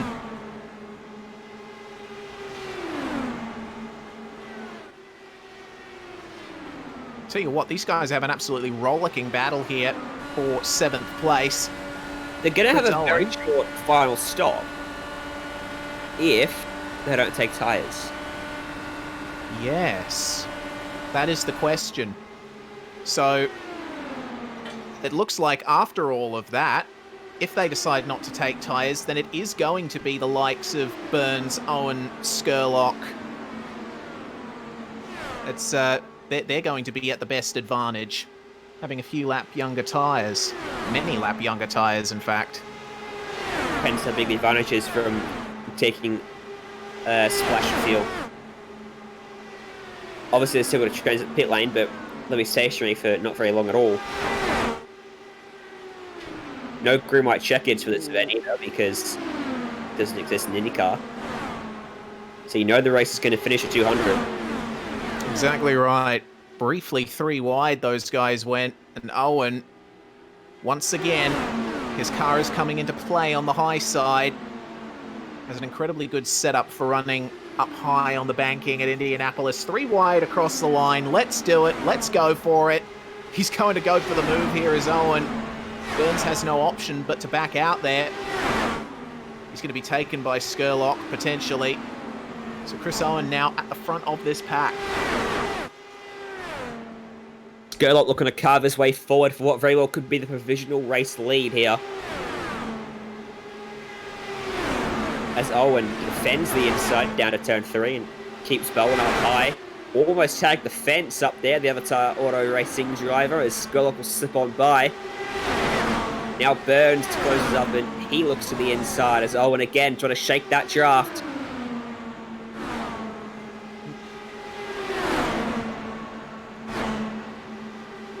So Daniel Stevens in the pits now, along with Dean Mole, Scott Newton, and Wayne Taylor. All of them have come in, so the Kinetic guys... Look at his screen here, Reese. We'll see if he takes tyres. Yeah. Let's check this out. He's Yep, it second looks like place. he is. Okay, so pitting Oh, that's with close. 15 laps to... Whoa! That is Shane close. Owen and Chris Owen were millimeters from disaster. Looks like everyone's millimeters from disaster in this pack, all piling into turn 1 at the same time. Just behind these guys is Harold Stadler. He's just caught the draft of these guys. He's going to come into this. Have a look at Owen with a great run around the outside on Bowen. Will Skerlock. Wed is your race leader lapping these guys. Hasn't pitted yet, but this is holding him up now. Yeah, certainly is. So Scott Newton's your effective race leader. Oh, no, he's not. He hasn't pitted, neither's Mole. In comes Leslie. Yeah, both of them pitted on the last lap, Ryan. Yes, of course. So there we go. In comes Leslie. And there is the pack. I absolutely love how all of these guys have separated into their own packs of 5 or 6 cars. Seems like everything's going on at once. So look where Dean Mole and Scott Newton are then. Yeah, They're gone. they are absolutely gone. I don't know how they're going to catch up to these guys. It's a 4.5-second lead. From Owen to Newton, 4.5 seconds.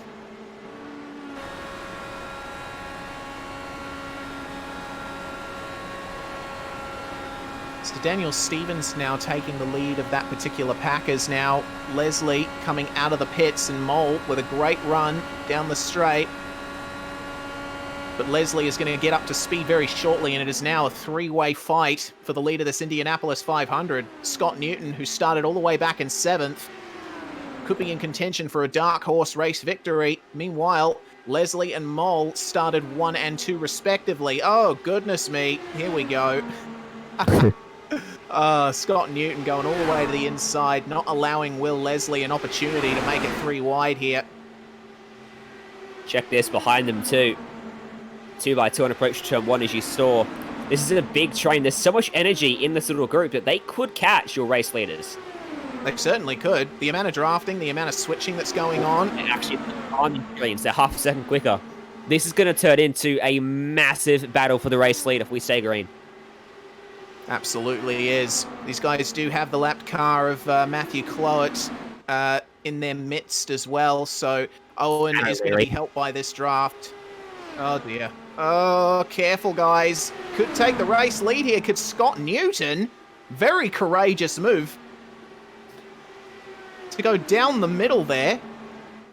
I think he was very fortunate that the kinetic driver on the inside backed out.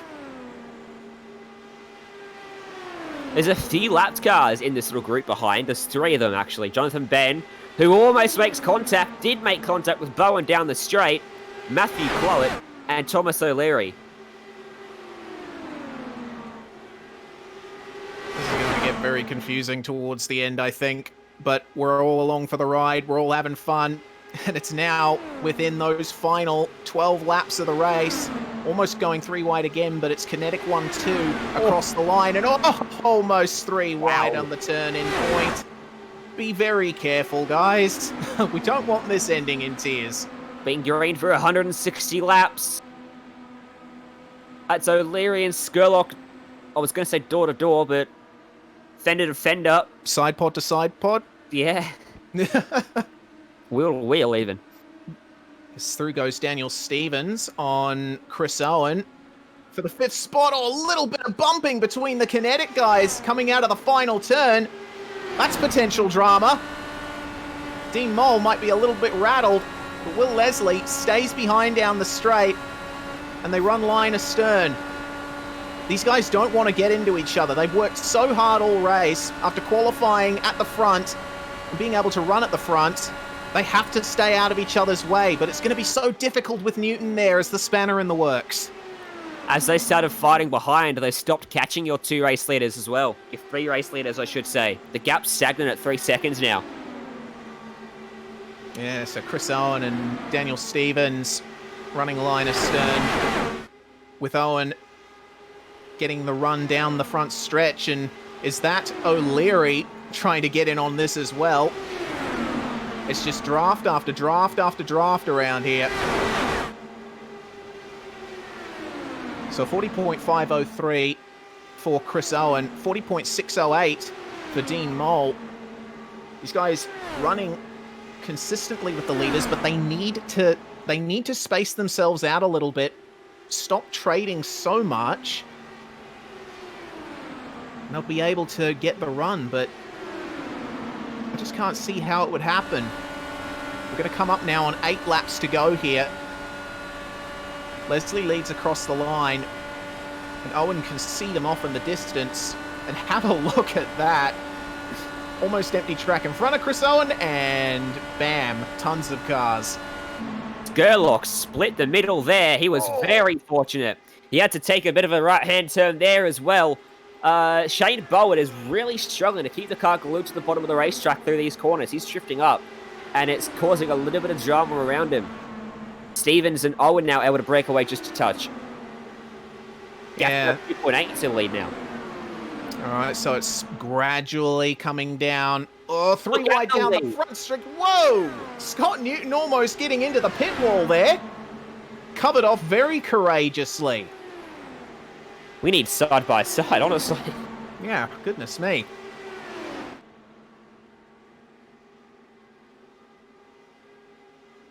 Skurlock's managed to move himself ahead of Shane Bowen. Now he's on the back of Stevens, but Bowen is in the draft. He's going to go through on Daniel Stevens here. Don't scrub the tyres too much, Shane. Just losing a bit of ground there. Daniel with a much better run round the outside. And there goes Scott Newton. Looks like he managed to get the lead in the last couple of turns, but it may not last long. Facing that double-pronged kinetic attack as they go side by side through turn 1. Oh, Shane Bowen almost making contact with Daniel Stevens. Probably just touching wheels, if that.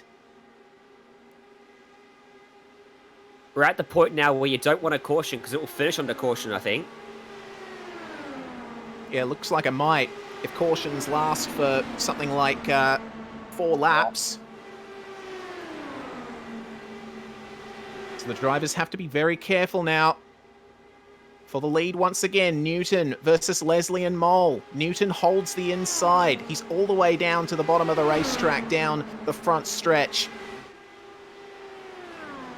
But now's the point where you have to start thinking, I need to put myself in a position so I can draft by these guys and still have the advantage coming out of the final corner. Because if he's in front of them, they're just going to get by him before the line.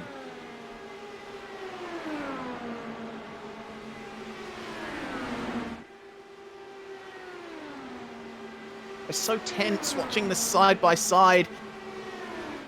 Because we know that these guys are nearing the end of their tyre life. Newton not quite as low as he was. Chris Owen in the background going all the way down to the bottom of the racetrack as Will Leslie sweeps around the outside to take the race lead. Dean Mole is going to follow him. Owen's defense didn't help. Shane Bowen went around him and almost went too low down in turn 2. Dornax pitted. He's not got enough fuel to make it to the end. Side by side at the front again. Mole goes back through to the lead. Leslie second, Newton third. Side by side for fourth. Shane Bowen and Chris Owen. Owen on the outside of the track here. Daniel Stevens just behind. Look how close they get down that main straight. They almost touched wheels there. They certainly did. It looks like the good runs around the outside for Chris Owen, at least in the final couple of corners, didn't help him. Able to get a nice run out of turn 1, though, and slot back in front of Shane Bowen. For the lead, though, major defensive line for Will Leslie. I think Scott Newton at this point is just willing to sit behind, because once they cross the line this time by, it is going to be 2 laps to go in the Indianapolis 500. Yeah, have a look at Newton. He's just waiting. Look at him. 3 wide behind them for 4th. Skurlock, it's the middle. Whoa, goodness me. Have a look at the run there from Owen on the inside. Yeah.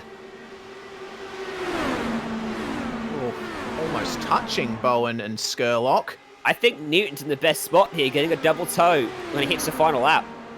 Yeah, he absolutely is, but he doesn't want to make that move too soon. Here we go.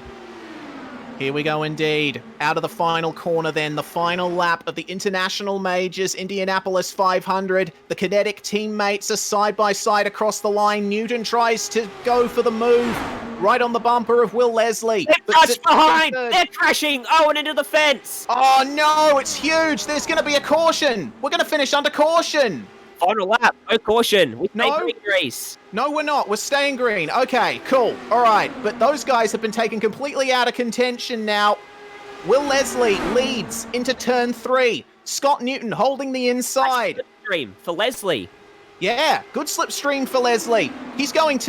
He might get this. He just might. Continuing side by Here he side. comes. Down the line. Oh, Matt Danson not giving Dean Mole the room. It's going to be Will Leslie!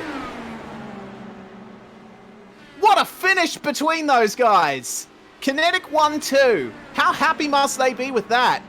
And even when Danson isn't winning the race, he's playing a major factor, and who does? If he wasn't there, that would have been a completely different outcome. What a finish! And we'll Certainly would have. Of the big crash down at turn 1. Bowen and Owen. Damn it, came together. There were 3. Stevens pitted just before this happened, by the way. He escaped the chaos.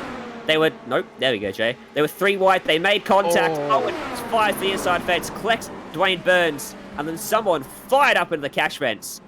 It looks like maybe O'Leary, I'm not sure. But either way, that's a very unfortunate way for the Indy 500 to end for these guys. As they cross the line on the final lap, a little bit of side-by-side contact can make all the difference.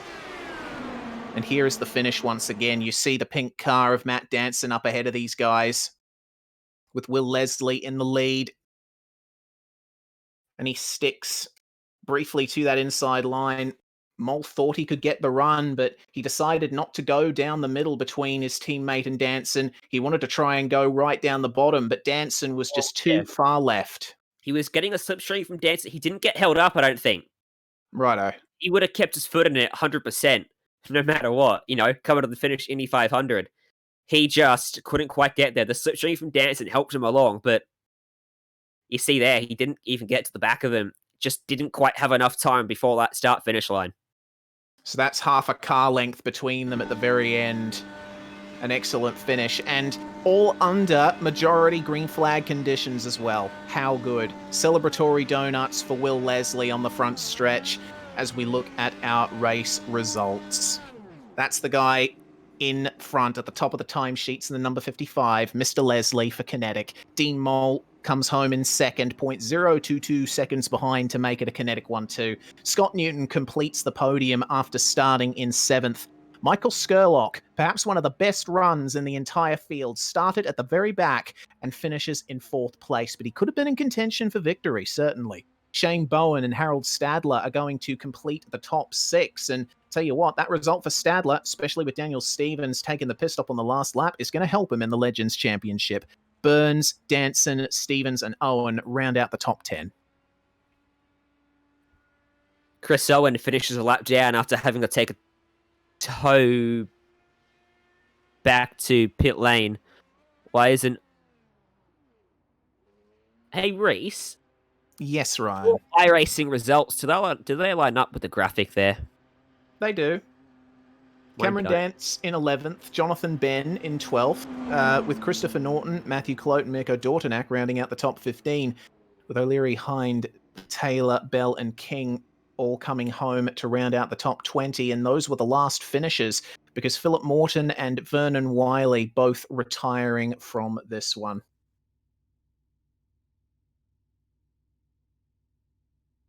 So, for the first of our driver interviews tonight, as we say goodbye to Indianapolis for another year, Dean Mole, second place finisher, joins us in the commentary box. Welcome, Dean. Congratulations on the podium. Titanic battle right at the end, but let's think about the start first. A great run for you and Will Leslie in the Fast 9. Oh yeah, definitely. The guys at Kinetic, Liam Quinn especially, put together an awesome setup for us, and I mean the car was great. I'm sure you saw how close my time was with Will and with Don. I mean, Tomo was right there. We definitely had a great set. Yeah, definitely looked like you did. We do notice that in the aggression that a lot of drivers displayed in the opening laps, you and Dean were falling back somewhat by the middle. But did that time running in the pack help you to save the fuel you needed to make it to the finish? Yeah, absolutely. That was our plan was just to kind of get single file and hopefully just ride to keep things calm and just kind of log laps and race the last 50. Once we were back there, we all kind of realized how much fuel we were saving and just decided to kind of ride this, make sure we stayed with the lead pack. And ultimately, it came down to half a car length between yourself and Will Leslie. What was your position going into the final lap? How were you planning to tackle it? Don't really think we had much of a plan, honestly. Will and I were working great together. The only discussion we had was don't get into each other and make sure one of us wins it, and that's what we did. So no complaints there. It was great teamwork with Will all race. The stint going before the last pit stop, we got in front, kind of worked together, trying to stretch the gap, and then until we came out of the pits, it was the same thing. So a lot of teamwork to get the result tonight, and Scott was right there with us. I know when we were working together, he was giving us room, so definitely appreciate that, and we're able to race hard at the end. Well, a 1-2-4 kinetic certainly is going to lift spirits within the team. So, from your position here on the podium, Dean, any shout outs, any sponsors? Who would you like to thank? And just like to thank everybody at Kinetic Racing. Definitely appreciate the opportunity to drive for them. One of these years, I'm going to win Indy for them. I've been so close in majors the last 2 years and just hasn't worked out. And another close one here, but it's my home race. Going to keep trying hard to get it. So happy for Will. A little bit disappointed in myself that I couldn't get it, but I mean, it was a great show. I did everything I could, and we executed perfect. So can't really complain about that.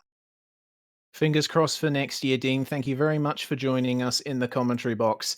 Next driver interview, Ryan, we're going to go to our third place man, Scott Newton. You stood by with him. Well, Scott, came down to the final lap, didn't it? But things just didn't quite work out in your favour, did they? No, they certainly didn't. But yeah, we were certainly pushing all the way, pretty much from lap one. But I would say in the first couple of green flag stints, I was pretty much nowhere. Um, so I knew that to at least gain some track position, I knew that I had to save a bit of fuel, which thankfully I was able to do behind Cam because I saw that he pitted on the same lap as me, but took a shorter stint for the next one. So I knew that if I could stay close to him, then I could at least jump him. And then a couple of stints towards the end, then I think it was myself, Dean, Will, and Michael were certainly battling it out in the top five. And then coming up to the last pit stop, we were sort of fighting with the guys that were out of position. That I think there were the guys who were finished directly behind us on the circuit, but yeah, just trying to fight through that traffic, and then I just took enough fuel to make it to the end. I had to save behind Will and Dean a little bit, but at least I was able to put in a good final 10, 15 laps to put on a good show. And yeah, to be honest, third place from where I started on the grid, couldn't be more happy. Yeah, back to that Fast 9. Decent job there to end up in 7th place. And then, obviously, you mentioned you were nowhere over the first couple stints. What sort of changes were you making to the car throughout the course of the race? It was more so the weight jacker, um, just trying to get the balance of the corner, but also maintain the speed down the straight as well. So you don't want to have the car sliding on exit, which will kill the momentum and all that sort of thing. But then also on the entry to the corners as well, you have to make a few adjustments to the roll bars as well. So they're the only real main in-car adjustments that we have. So it was just trying to find that ultimate balance in the car, especially in clean air and in traffic as well, which is obviously the hard part as well. But yeah, most of it was in traffic today, so I had a sort of fairly similar balance, which I was able to get comfortable with from at least from the third green stint. So, third place, still a very good result for you today. After 200 laps, 500 miles around this racetrack. Changing it up, we're going road racing, rallycross, dirt racing for the rest of the season. In terms of your championship aspirations, what are your hopes and dreams heading into the last half of the year? Looking forward to the next IndyCar round. I think it's Road America. So all of the open wheel road events, I'll certainly be pushing as hard as I can. And for the sort of the bogey tracks or cars for me, so certainly the dirt road and oval, I'll certainly try and be picking up as many points as I can, just to try and finish up as high as I can to alleviate the low point scoring finishes I had at Daytona 500 and at Zandvoort, the TCR race. Well, best of luck. Before I let you go, who do you want to get shout out to? I just want to give a big shout out to all the guys over at the Apex Racing team and our sponsors, SDK Gaming and St. Peter's PC Systems as well. Thank you very much, and maybe we'll have a chat to you next time. Nice. All right, cheers, fellas. Scott Newton there, your third place finisher and final driver interview of the night is going to be our illustrious race winner, Will Leslie. Welcome to the commentary box, Will. Started pole, finished in first, but the timesheets don't really tell the full story. It was a very active race for you at Kinetic. Yeah, it was it's hard to say it was a perfect race. We did a lot of shuffling. Straight off the bat, I just want to thank all the Kinetic guys. I mean, we worked so hard, especially Liam. He's the man when it comes to Indy stuff. He's been working on these sets since February. So, some of my success, well, most of my success can be attributed to him. It's been, terrific month of May for Kinetic. Well, Dean Moll told us that you guys had a very good setup for the Fast 9, and you certainly proved that. But how was the start for you guys? Because we did see quite a bit of aggression once the field sorted itself out. Yeah, so we came into this race with a pretty strict plan about what we were going. This package, it's interesting. It means that even I have no doubt in saying that our cars were probably better than most of the field. But it meant that slower cars could still keep up with us in the draft, and that really spiced things up a bit. So Dean and I decided to drop back for a couple laps and just save a real load of fuel, and that really helped us out in the end. That's probably, I'd say. Yeah, well, looking at the results of it all, you guys had one pit stop less than everyone else in the top 10. So that strategy worked out pretty well for you guys. Yeah, and most of that's down to, I think, the first caution that came out. And I mean, I want to congratulate everyone in International because that was a really clean race. Anyway, I get sidetracked. Yeah, that first caution, Dean and I decided not to pit, and same with Thomas O'Leary and John, and we decided to just see what we. And yeah, that's where we gained a whole bunch of track position. Well, coming off this with the win in the Indy 500, all of the drivers ahead of you in the International Pro standings either finished worse or have not turned up in the case of Marco Mogren. So you were 208 points behind the lead coming in, but that gap would certainly have closed quite a bit with this win. Yeah, I mean, I don't really run this series to win the championship. I guess a lot of time conflicts have stopped that in the past. But with this whole coronavirus lockdowns and stuff, I'm putting a bunch of time into it, and as it proves, so maybe there's a championship assault in it. There may certainly be. Well, Kinetic standing tall with a 1-2 finish. Who would you like to thank from your position, Will? Just the whole Kinetic team. Liam was great in helping set up the cars, and our qualifying sets were dominant. I think I read 18 out of Kinetic cars qualified in the Fast 9. So,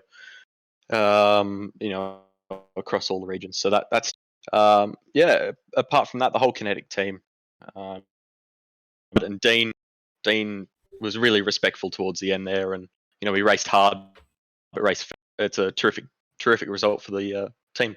I can tell you what, the milk tastes great. I'll bet it does. Full cream, I would assume. Thanks very much for joining us, Will, Leslie, and enjoy that big frosty glass of milk. Well, that brings to an end proceedings for tonight, Ryan. And, well, I mean, what else can you say? It was the Indy 500. Absolutely loved every second of that. It was a bit of a slow burner in stages, but right up at the end, things jacked up to 11.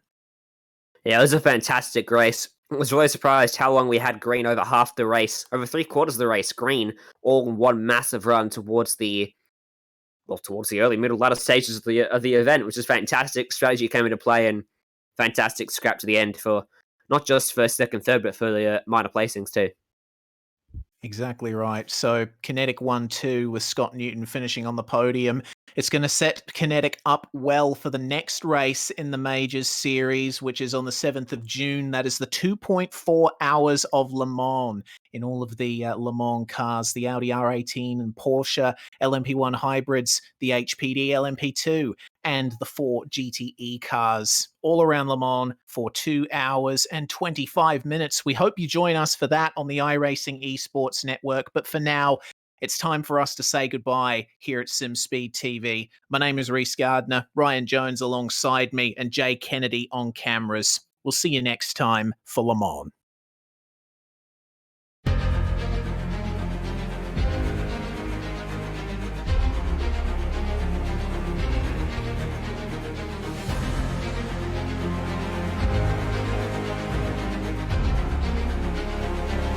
This is fantastic.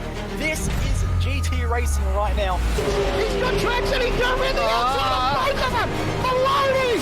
Oh, he's taking Anderson. Anderson's up top. Oh my god! Big crash! Oh my goodness, half the field's gonna get rolled! Second very close. These guys are want to make their way through the field very quickly. Oh, there we go! Oh no! That's massive! This is it! This is over! I can't believe this! Oh my god! God, what?